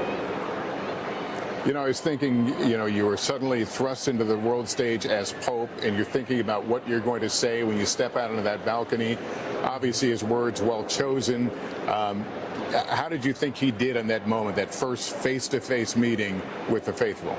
I thought it was amazing, and the people were so welcoming. But he clearly said, look, evil is not going to win. We stand with the poor. We stand for every person who struggles around the world. He's following Francis in those traditions, but I think the choice of Leo XIV, one of the other things it signifies is he's going to be his own man, that, you know, he's making his own mold, and we just couldn't be more proud in the United States to have this happen. Will he be able to bring together a coalition of folks that will understand some of the issues the church is facing? For example, it's a massive debt. We talked here among us that, you know, it would take more than just a person who has experience, but also a person who could enlist the right people to help. Does he have that kind of connection? Well, I think everybody will be lining up to help him. And he also knows, having worked in the Vatican, where the problems are, and he also knows how to fix them as well. And so he has a head start in that way. And then traveling around the world, I think he has the goodwill of everybody. So he has an opportunity here to stand up and have a clarion voice. As we near the top of the hour, and some thoughts about what we have just witnessed and where this all leads. We have seen the first American Pope, but he did not address the crowd in English. He spoke in Italian and Spanish, and he referred to his diocese in northern Peru, and I understand their website has crashed since he became Pope. But I think that shows the global, international nature of this man, and it's also reflective of the global nature of this church, and it's the second semi-Latin American Pope in a row. And he will have a lot of work to do, Lester, in Latin America. The church in Latin America has not really responded, as I think Pope Francis hoped it would, to that call to a new evangelization.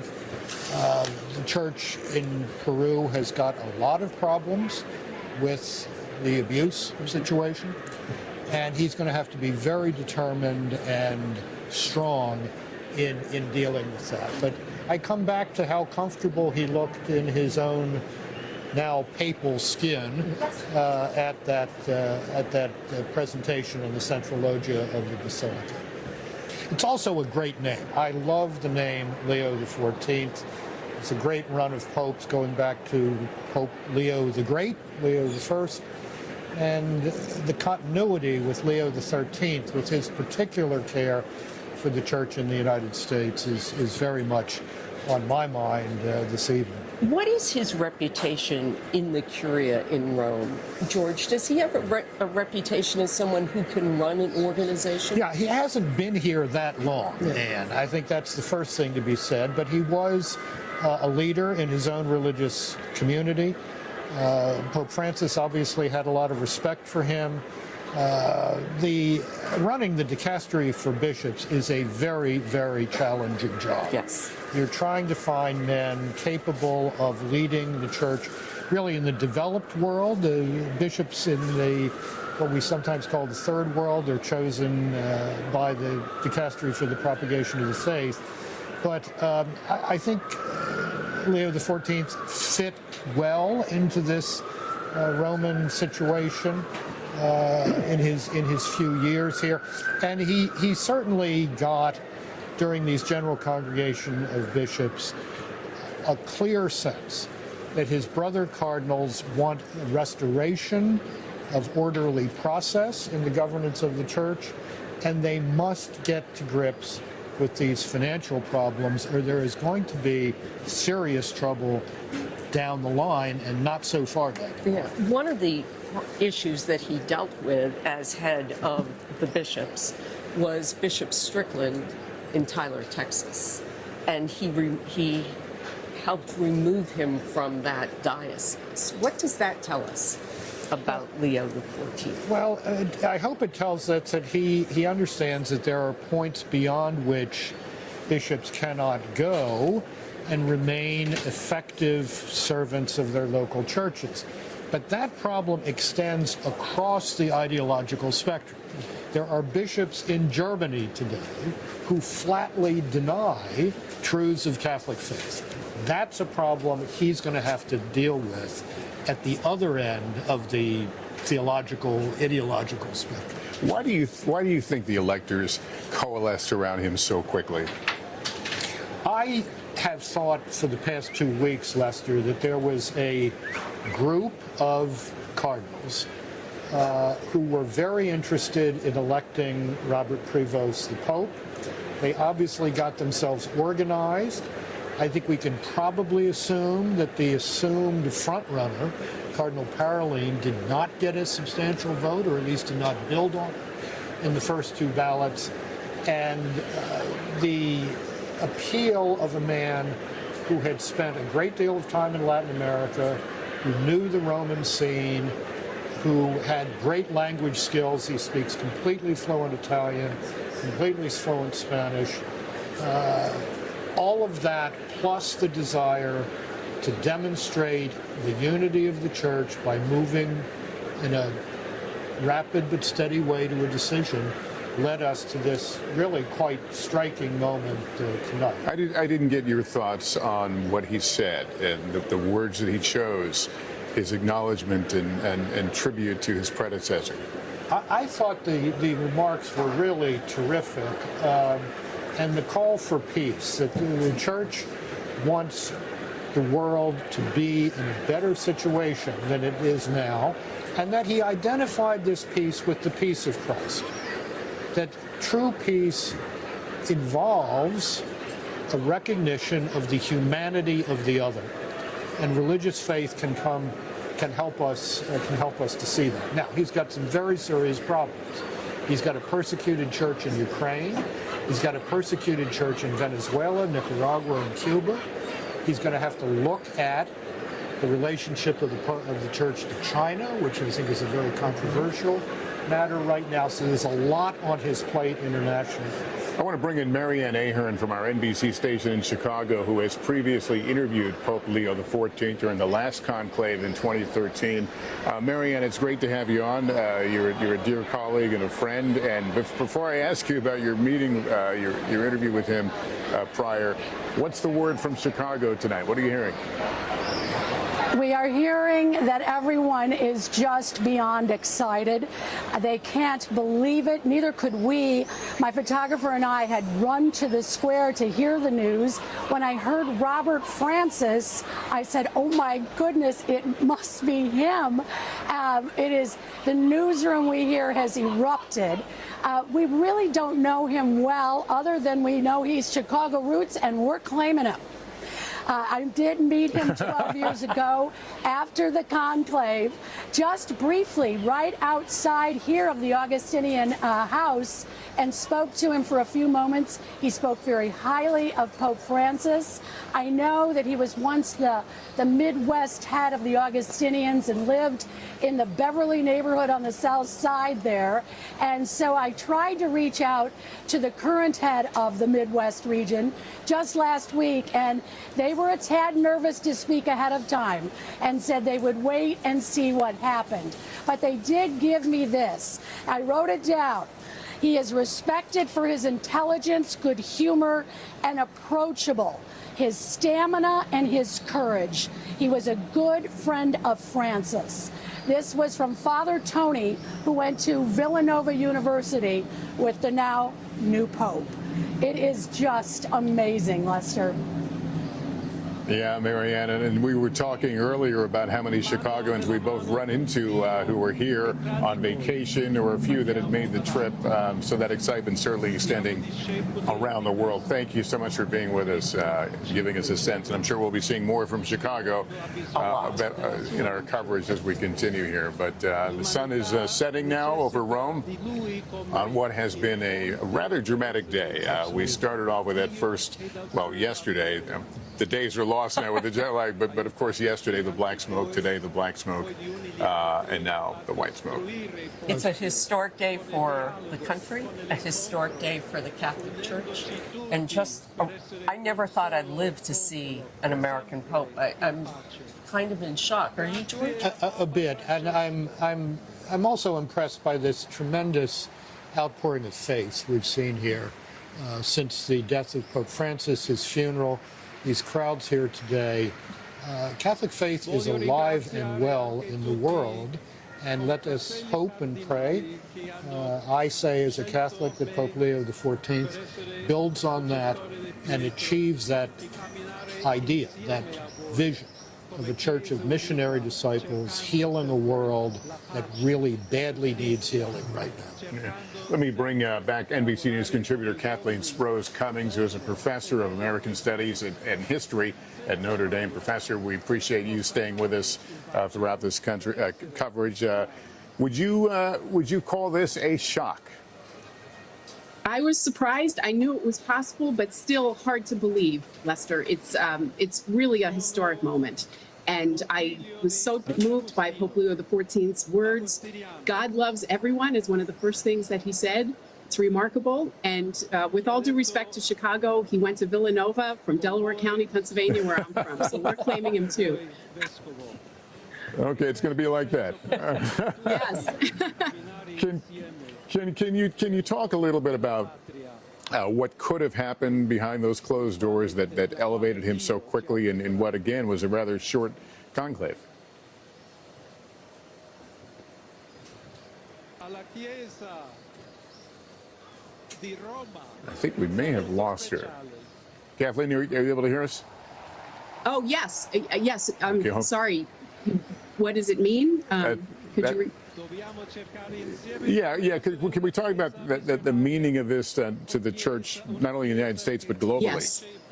Yes. Well, globally, there were qualities that they were looking for in the new pope. Someone who had a missionary's heart, someone who had managerial experience, and someone who had a global vision. And very few of the papabile really ticked all those boxes. And Pope Leo XIV did, and that's probably a reason why he was chosen by his brother cardinals. It means that the church, he unites. He's a bridge builder among continents. He was born in the United States, missioned in South America, and worked for so long in Italy. So he unites the church in that respect and reminds us all that it is a universal church. And while U.S. Catholics are going to be celebrating in a particular way, it's also a reminder that we are part of a world church, a global church, and he embodies that in his mission and in his experience. So I think it really is just truly remarkable, and I have a lot of hope that he is the man the church needs as its leader. Yeah, the read I'm getting is that he is perhaps not the American Pope that people may have imagined for decades, that he is his own man and maybe harder to define than perhaps we're giving him credit. I think watching him and seeing the sense of calm he projected on that balcony, it reminds me of Pope Francis talking about how he felt an overwhelming sense of peace after his election, a peace that remained with him through his whole pontificate. And you get the sense that Pope Leo XIV feels that same peace and entrusts his heavy burden really to God as a man of faith. I believe that he is someone who brings a wealth of experience and someone who, yes, might not have been who we would think of as an American pope, although remember, very few people thought that was possible there could be an American pope. But he is a son of Chicago, a son of the United States, but has that world vision, that global vision that is so important. I also I note in his talk that he addressed all peoples everywhere. He's not just a leader of the world's 1.4 billion Catholics, but as he said, of people all over the planet. And that's a reminder that this is a moment of importance, not just for the Catholic Church, but for the world. Kathleen, we thank for you and others who are helping us kind of fill in and offer the full portrait of the man. I want to bring in Father Joseph Farrell, Vicar General of the Order of St. Augustine, who is from Philadelphia. We thank you for joining us. I understand you spent some time with the new Pope recently. That's right. That's right. He served as our prior general for 12 years. And during his time here in Rome now as cardinal, he comes over to our house every morning for morning prayer and to celebrate Mass together. And then would come back after work and have pranzo, have lunch with us. So we just had pranzo with him on Tuesday. And our prior general, Alejandro Moral Anton, offered a special blessing for him, invoking the Holy Spirit to be with him as he entered into the conclave. Well, let me ask you, I mean, what did he talk about the conclave and about, you know, at least on the peripheral of the process? Yeah, he talked very little about the process of the conclave because it was still under the secret of the Congregation of Cardinals. But he did express this enthusiasm of being part of something that's historic in the Church, and was very aware of the seriousness of the job that the cardinals had together as a college, working together to select the next Bishop of Rome, the next Holy Father. Does he have the power or the opportunity to be influential in specifically the American Catholic Church? I believe he does. Yes, I believe he does. One of his great gifts is the gift to listen. And he's very willing to listen, and I think he models that for others. And I think we, as not just even the American Church, but the Universal Church, if we can develop this sense of listening to each other, recognizing, respecting each other, even when we have differences of opinions, I think he'll model that for us as the Pope. And what is he like as a person? And I ask that through the lens of the man we've seen in a few minutes ago speaking. To watch him, is that the same person who will be Pope in terms of how he will handle the Church? I'm sure it is. I'm sure it is. My opinion of him is very high. I respect him fully, and he's a man who's very humble. Never expected this to happen. Was expecting to go back to life as normal after the conclave, and yet sees every role that he has taken. He's taken on as a role of service. And I think he'll continue to do that, recognize that he's been elected to serve. One of the things he said during the talk he gave. And one of the things that we were talking about was the pressure on him as an American. Will he be able to use it to his advantage even outside the Church as we think about his role as a moral authority in a world that's been rocked by multiple wars and other forms of strife? That's right. He will. He'll be a voice to help. Also, we use that phrase, a compass, to help point us into a direction of recognizing the choices we make as humans affect others. They're not always just a personal choice. They affect other people. And I think he'll teach us how to do that by leading us as one of us. He mentioned in his opening talk that he quoted St. Augustine by saying, Augustine says, "For you, I'm your bishop, and with you, I'm a Christian. I'm going to walk with you along that path." And I'm sure that Cardinal Prevost and now Pope Leo XIV will continue to do that, recognizing his role as one who walks with us together. He mentioned also synodality, that sense of listening, of working with each other and walking with each other. Do you think that we will see him in the United States in the near future? Is that something that he would want to do or that we should expect him to do? Yeah, I have no idea. I'm sorry. I know he's scheduled to be on the East Coast of the United States in August, the end of August. He was expected to be at a function with the Augustinians in Philadelphia, in the province of St. Thomas of Villanova. He comes from a province in Chicago. I don't know if he had any plans on going there or not, but I'm sure life has changed drastically and he has to relook at his calendar. I think that's an understatement. We thank you for being with us as we look at some of the pictures from earlier, people catching themselves in the jumbotron, as it were, or just caught up in the words. Meeting, most of them for the first time, the new Pope, Pope Leo XIV, the first American Pope.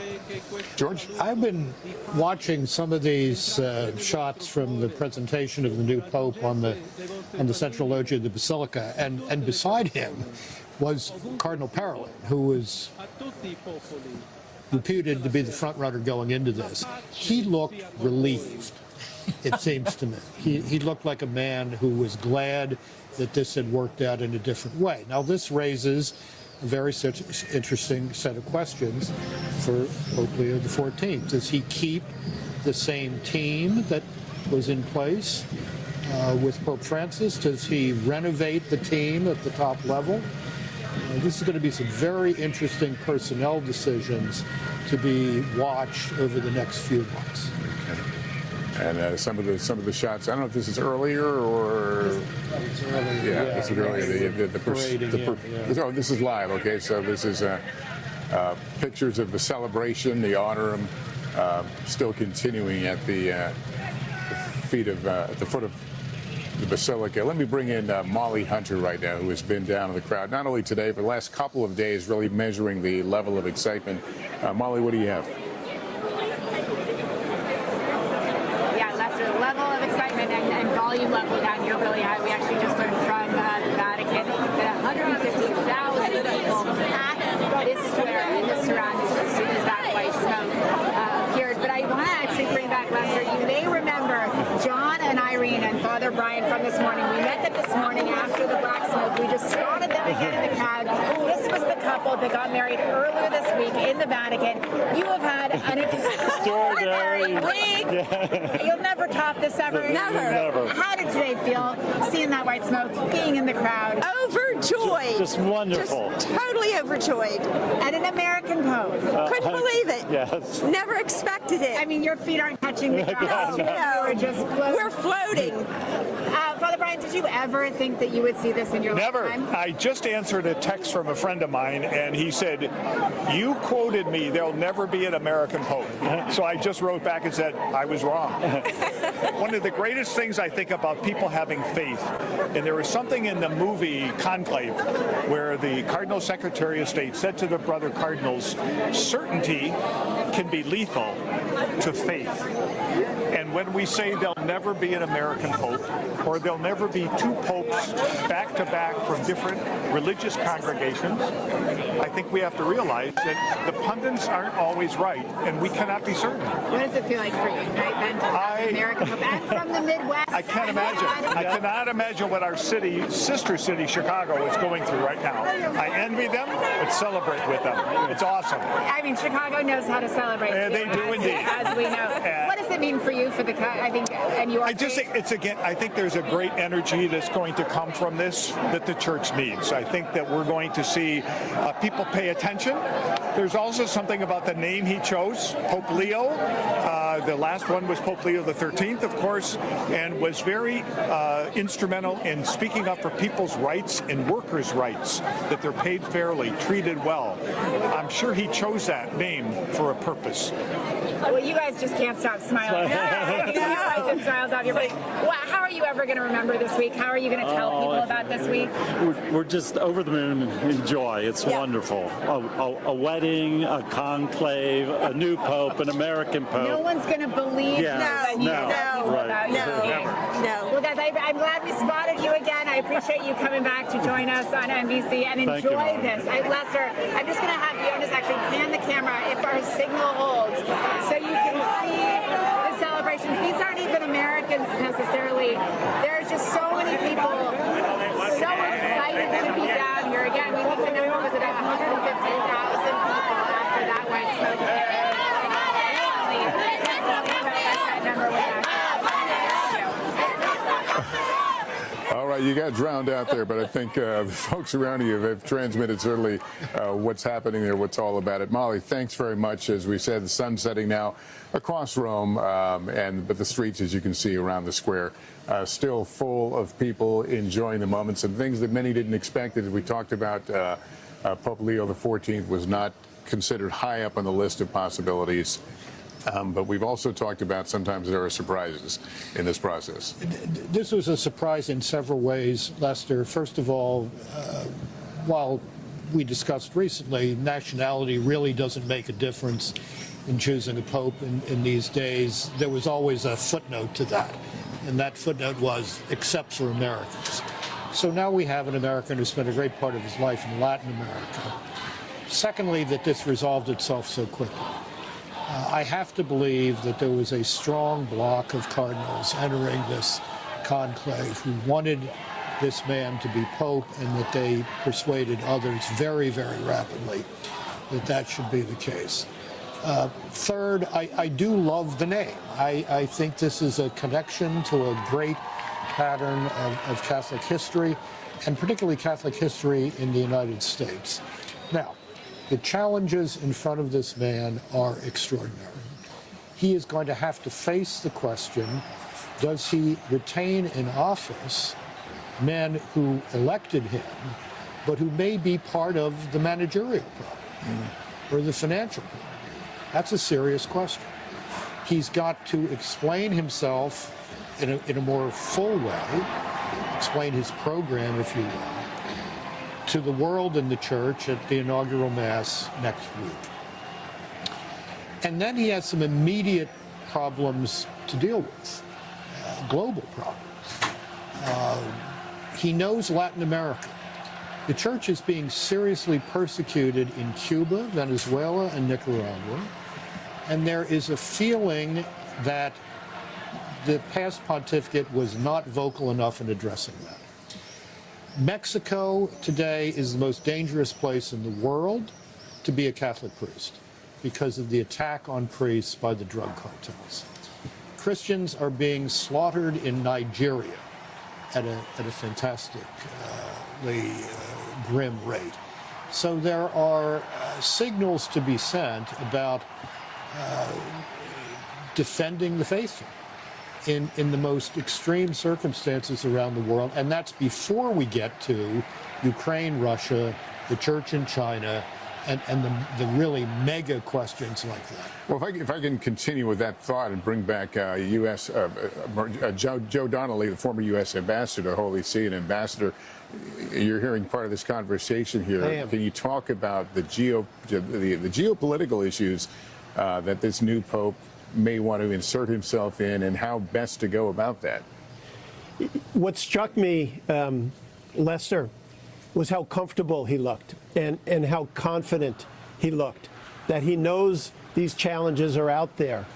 And, you know, under Pope Francis with Cardinal Zuppi, there was an incredible amount of work done on the Ukraine-Russian situation with Cardinal Pizzaballa in Gaza.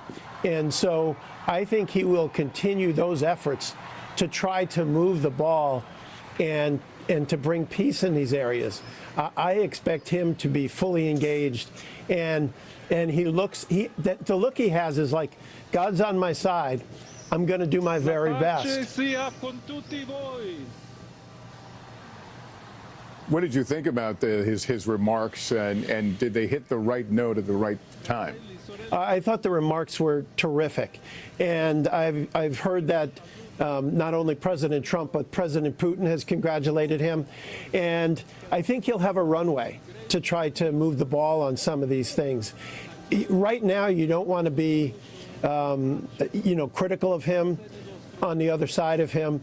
And that gives him a window, I think, to try to get more things done. As George was mentioning, in South America, there's so many opportunities to try to have better outcomes than we have right now. For those who are looking for a successor to Pope Francis in terms of style and topics, will they be disappointed? Oh, I don't think they'll be disappointed at all, because the interesting thing is I think in part why he won and was so successful is that folks didn't perceive him as being from the liberal or the progressive. But he kind of, everybody has their hopes in him. And Francis loved him. They worked together extraordinarily well. And so I think he's set up for success. It's going to be an unbelievably hard job, but I think the whole team is with him, and those who loved Francis will love him. Those who loved John Paul will love him. Those who loved Benedict will love him, and they'll all be hoping for his success. Is he strengthened by the fact that this was a short process, that it was the fourth vote in which he came out on top? Does that give him even more runway as he starts? Well, I think it shows that there's enormous confidence behind him. As George was pointing out, I think a lot of the conclave was actually done before the conclave started, because it's clear, I think, a block of cardinals went in there knowing what they wanted to do. And so he has enormous support behind him.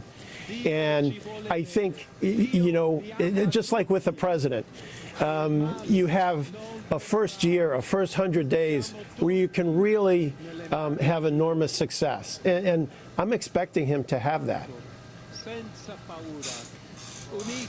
Well, the Catholic faith and the world getting used to Pope Leo XIV as the new pope, addressing the faithful here who waited about an hour or so to meet him and to hear him and to see him. And now still celebrations on St. Peter's Square after the election of the first American Pope. And that by itself shocking some or surprising some. A man with deep roots, however, in South America and also Chicago, the many places that he has touched in his long career path. 69 years old. And this has been, we're hearing more and more about the things that he's going to have to tackle, including these geopolitical issues. Is that something, and George, feel free to weigh in here, is that something that Pope Francis walked into gingerly, or how did he handle those things? I don't think so. I mean, I think he had mixed success on the world stage at trying to move the world to a more peaceful place. He and both Pope Benedict played a role in the détente period, or the détente, if you will, between Cuba and the U.S. And I went to Cuba with Pope Francis in 2015 before he came to the United States. And he was treated there, what struck me in Cuba, he was treated as a politician really more than a leader of the Catholic Church, because what they wanted was a better relationship with the United States. I think it's part of the job description that if you are Pope, you are going to be a world leader. You are the leader of Vatican City. You're going to be a world leader on that stage, and you can't go into it gingerly, I don't think. Yeah, the Pope has no material power, Lester. I mean, he's got the Swiss Guard, but that doesn't get you very far in the world of material power. He does have great moral power, and that moral power can have a real effect when it's stated clearly. And I think part of the criticism of, for example, the current Vatican-China policy, where the Holy See, led by Cardinal Parolin, has bent over backwards to be accommodating to the Chinese Communist Party, which has made it very clear that it intends to Sinify all religion, to the point where religious images in Catholic churches in China are now replaced by portraits of Xi Jinping. The question of whether the church's voice has been clear enough on that is a very real one and a serious one that Pope Leo XIV is going to have to take on. John Paul II was a pivotal figure in the collapse of European communism, not because he talked about politics or economics, but because he called people to live in the truth, to live according to their consciences. And if they did that, they would find tools of resistance that the bad guys who had all the material force just couldn't meet. That eventually led to the Solidarity movement, among other things, in Poland. So there's a model there, there's a modern model of the Pope igniting revolutions of conscience that I'm sure Pope Leo XIV is aware of and will, I hope, try to deploy. But the first task of the Pope is to be the chief shepherd of the Church. And I think at his inaugural homily, I suspect, at his massive inaugurating his pontificate next week, he'll certainly talk about some of these issues, for sure. But he's going to lay out a vision of being a church of missionary disciples, a church in which everyone understands that he or she has a role in offering others friendship with Jesus Christ. That's what the church is for. That's why the church is. And I fully expect Pope Leo XIV to call us to that missionary vocation. Well, this is, there have been so many sights and sounds of this day, the bells, the smoke, but certainly also the smiles. Some of the pictures we've been sneaking up on the page here of just people just beaming from all parts of the world, just expressing themselves in the moment. Molly Hunter has been down there through it all. Molly, you've talked to folks. What has been your favorite moment down there? We're still talking to folks. The joy that you mentioned in those pictures, Lester, and I'm not sure exactly what pictures you're looking at, is so palpable down here, and it's been one of the most welcoming, one of the most exciting atmospheres. Favorite moment? I got to say, we brought you right after Pope Leo came out, standing next to Mary, that Chicagoan, watching him come out and watching her reaction and being with someone who is so familiar with his work, but also the church was really, really moving. And just, Lester, I'm not a Catholic. We had goosebumps, all of us, when that white smoke came out, and we were so, it's been a real privilege to be down here around everyone. I do want to introduce you to Christina Mori, who we met earlier today. Again, I've been down here a long time. We keep running into the same people, even in crowds of 150,000 people. And you were here on a mother-daughter trip. Your mother is still on her way. And we spoke this morning, and you were getting yourself all the way to the very front for this afternoon vote. What was it like way up there? Because we were all the way back here. It was absolutely surreal. I mean, just being, you think it's so far away when it's on TV and you're right up there and he's so close. And it was amazing to see just the reverence because everybody around us was like shushing everybody and it was silent. Like you could hear a pin drop as you were hearing who has been chosen and just the joy and excitement and hope for what this next chapter will bring. Who were you surrounded by? Who were you sitting with? Funny enough, as someone being from the Midwest, all the Midwesterners kind of found each other. So it was a couple people from like Nebraska and Minnesota, and there was a group of American seminarians that were with us. And they were all trying to say, like, we think it's going to be this guy, this guy. No one mentioned an American. No. One Italian in front of us turned around as a joke and said, "Oh, it's going to be Prevost," and like all the seminarians around us were like, "No way!" And then when the name was called, like the just amount of like shock and joy because they had just served mass with him a couple months ago, so they all have pictures and they all know him on a somewhat personal level. Can you describe the joy personally, then, being up there surrounded by people sharing this moment? It's it's surreal. It was just a moment of like unity and love and hope in this next chapter, whatever it may bring, because we were surrounded by I counted at least 7 different countries touching shoulders, and we were all just excited for each other and hugging and knowing that we have a new pope, and we're so excited to see what That's the other thing that struck me, and we just saw a big group of Brazilians celebrating and Spaniards celebrating, and there's so much excitement that there is a new pope, even if it wasn't from their home country. Yeah. I'm looking for pockets of Americans out there, and I haven't found big pockets of Americans. Have you seen, you were sitting with a bunch of Midwesterners, but have you seen kind of a bunch of Americans out here anywhere celebrating? Yeah, there's been little pockets, and I've seen a few American flags, so that's a cool moment. But everyone's celebrating, not just the Americans, of course. Everyone is. It's such an exciting time. We don't know what this new chapter will bring, but there's so much hope and love and excitement and unity on such a unique night.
approachable on the street. He drives a very small car around town, and it's one of those things that I think that sort of approachable character, that disposition, will serve him well in this role. Of course, he's got a flock of 1.4 billion Catholics to serve.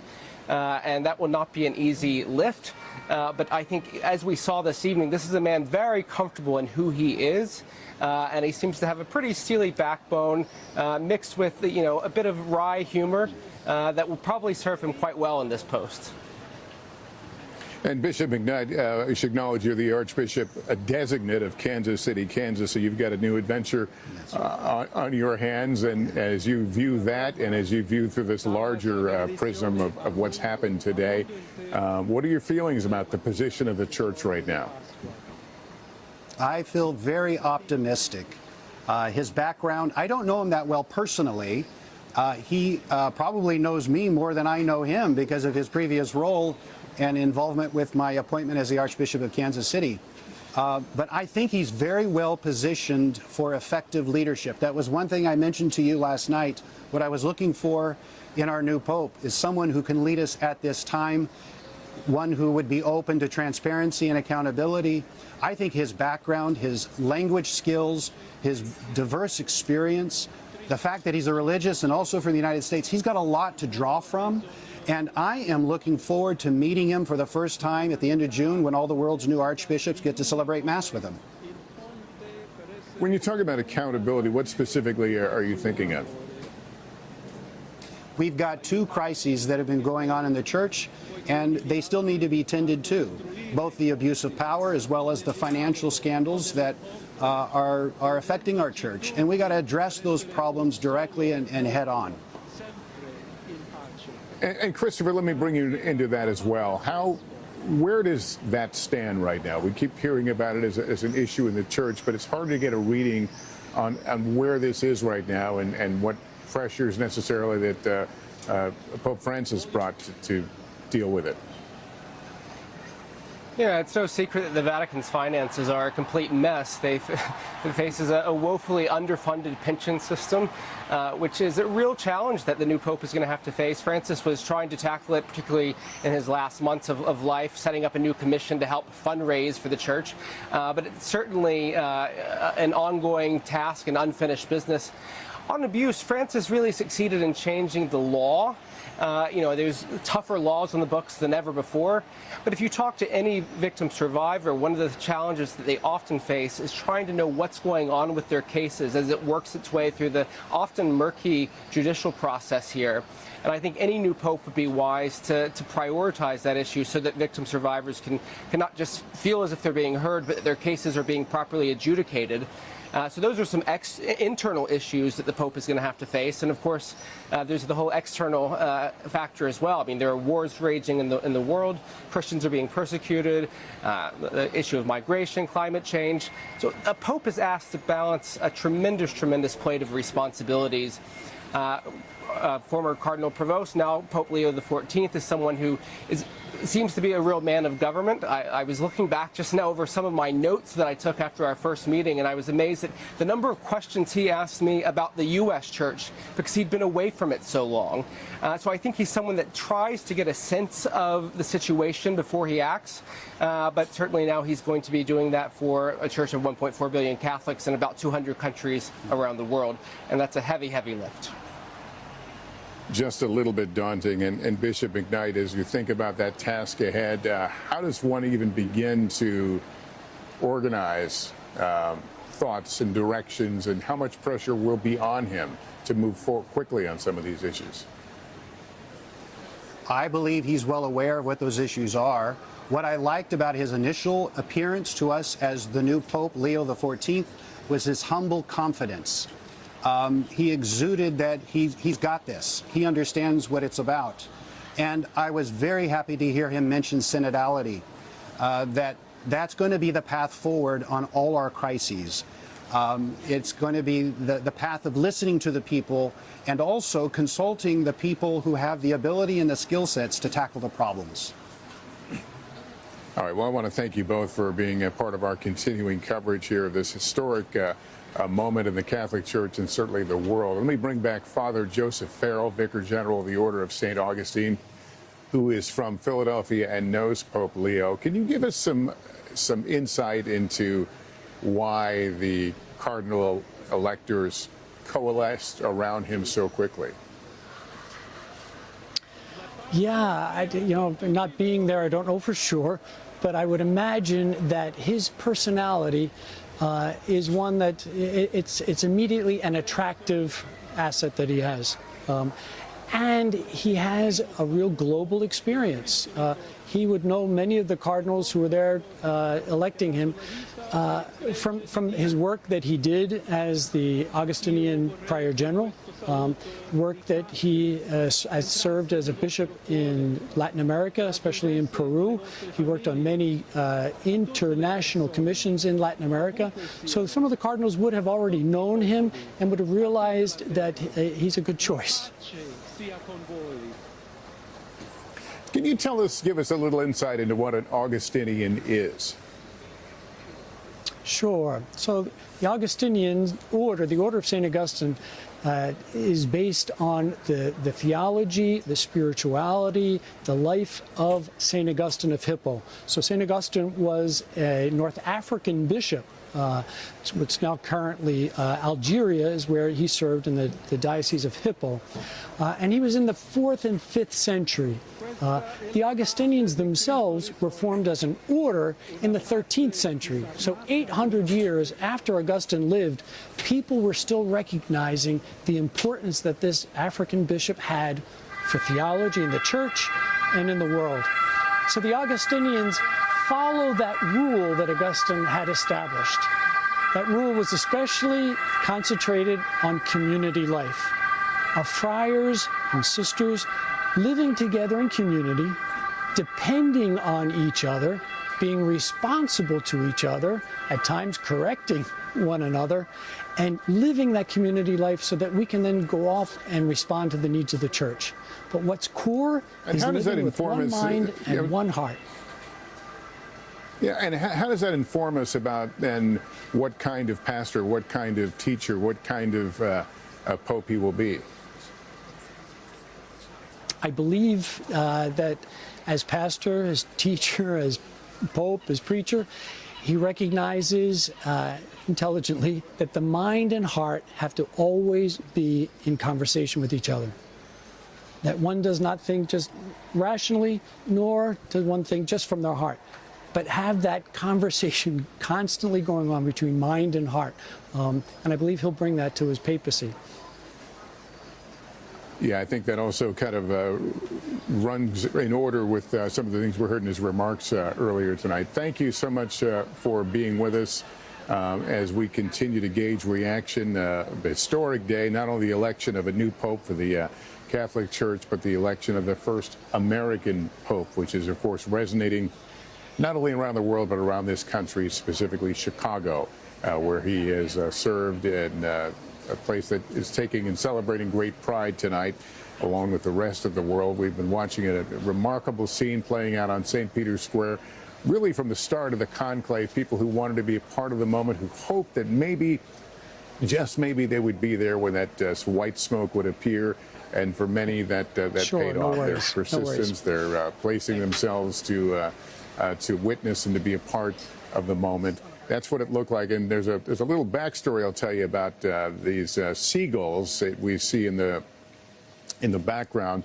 Prior to that, the crowd erupted in applause, and we weren't quite sure what it was. It was a seagull chick that was struggling its way to get to mom, and people could see it on the big screen, and that we all got ready for white smoke at that moment, but it was a seagull. I think you can see it in that picture. You could see. So anyway, we share that story because it was one of the very special moments tonight, this afternoon, on the on top of the Sistine Chapel as we waited for that white smoke, the signal that the Catholic Church has a new pope. I want to bring Anne and George back into the conversation. You've heard some of what we've been talking about and some of the many issues. You think in a position like that, you're going to land on day one and everyone's going to want a piece of you. And you're shaking your head, yeah. Yeah. Comes with the job.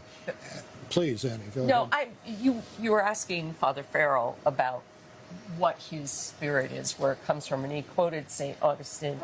here, and he says, "With you I am a Christian, for you I am a bishop." And I think that gets to the servant leader that I think he expressed tonight that we could expect, continuing what we saw with Pope Francis, reaching out to people, being a missionary. And I think that's for the first moments of his papacy. That's what I took, George. If I remember the rest of that really wonderful quote from St. Augustine, it's, "With you I am a Christian, for you I am a bishop. The first is a consolation, the second is a danger, the second is a burden." And I cannot imagine what Pope Leo XIV will be thinking as he goes to bed tonight. The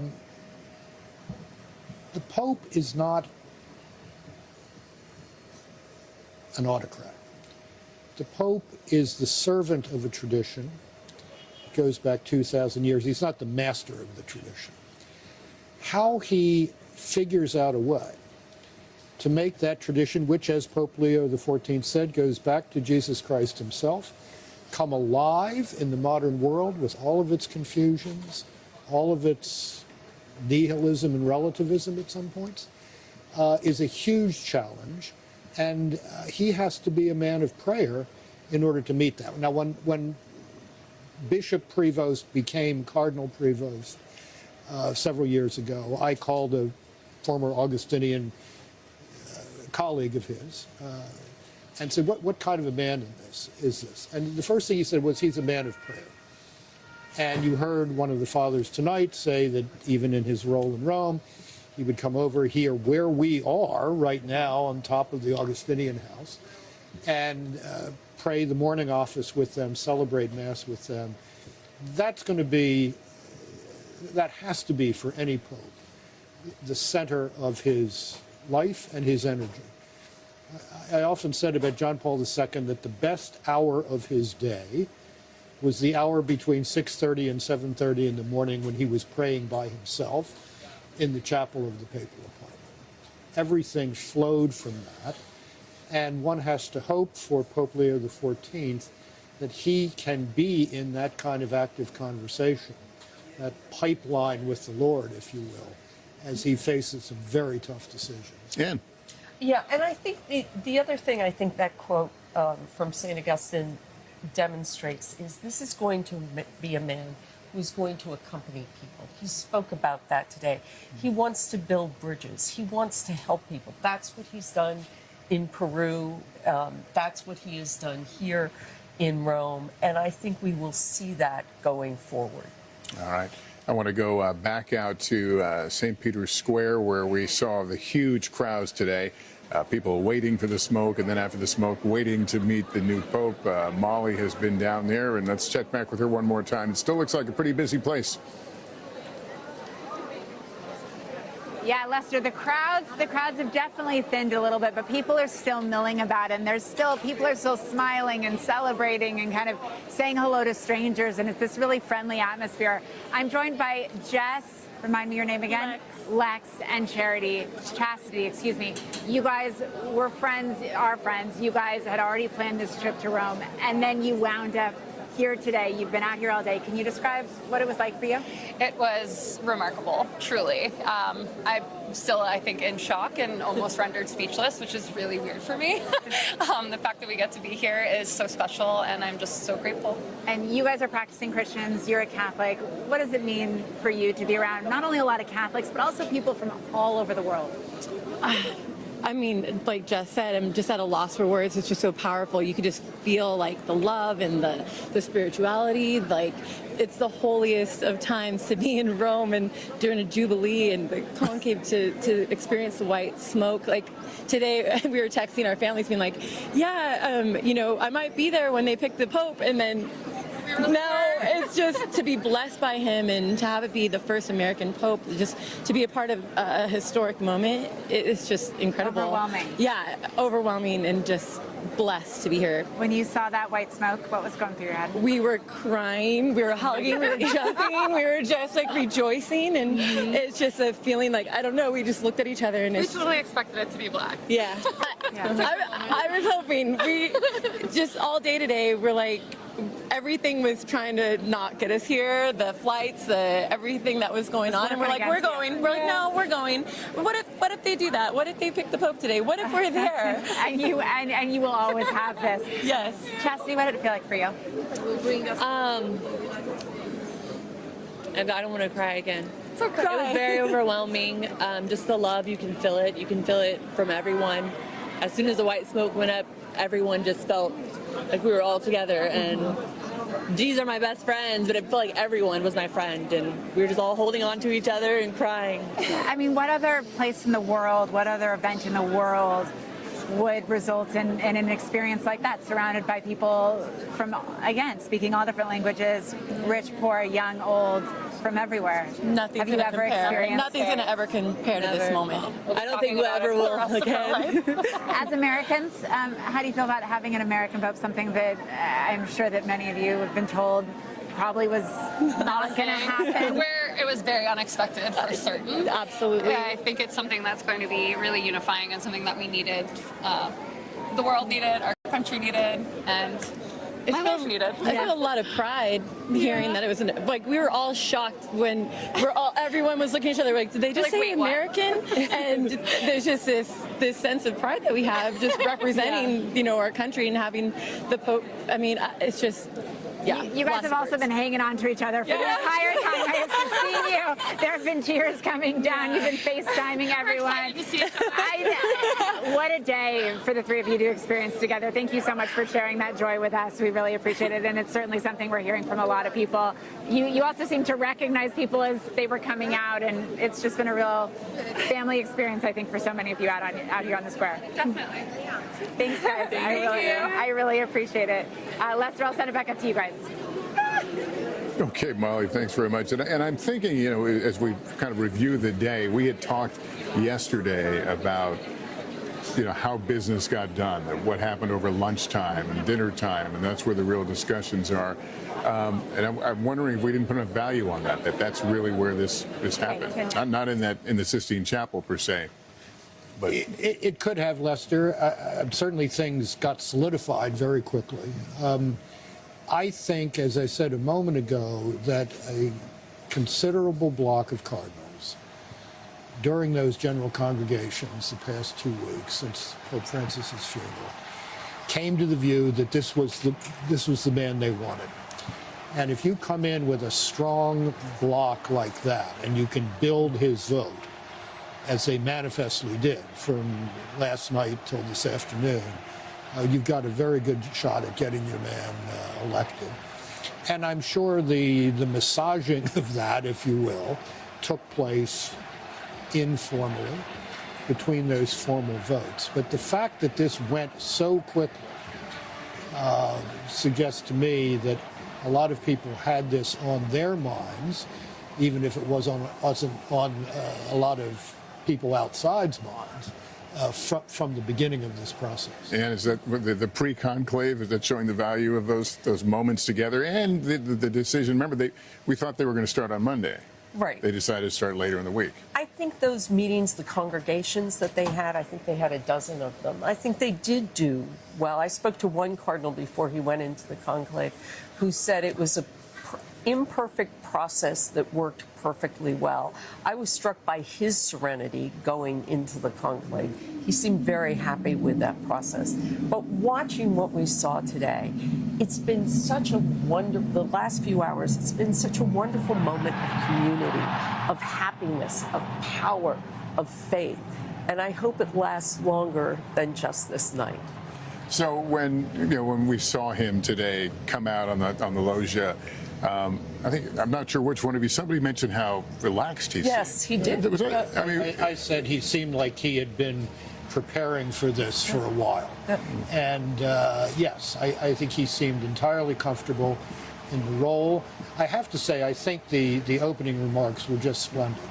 And it set a good tone going into next week when he will liturgically introduce himself to the world. Well, that concludes this NBC News special report. More ahead at NBC News Now, online at NBCnews.com. And we'll have a full wrap-up when I see you back here for NBC Nightly News. I'm Lester Holt in Rome. We want to leave you now with the incredible sights and sounds of the last couple of hours.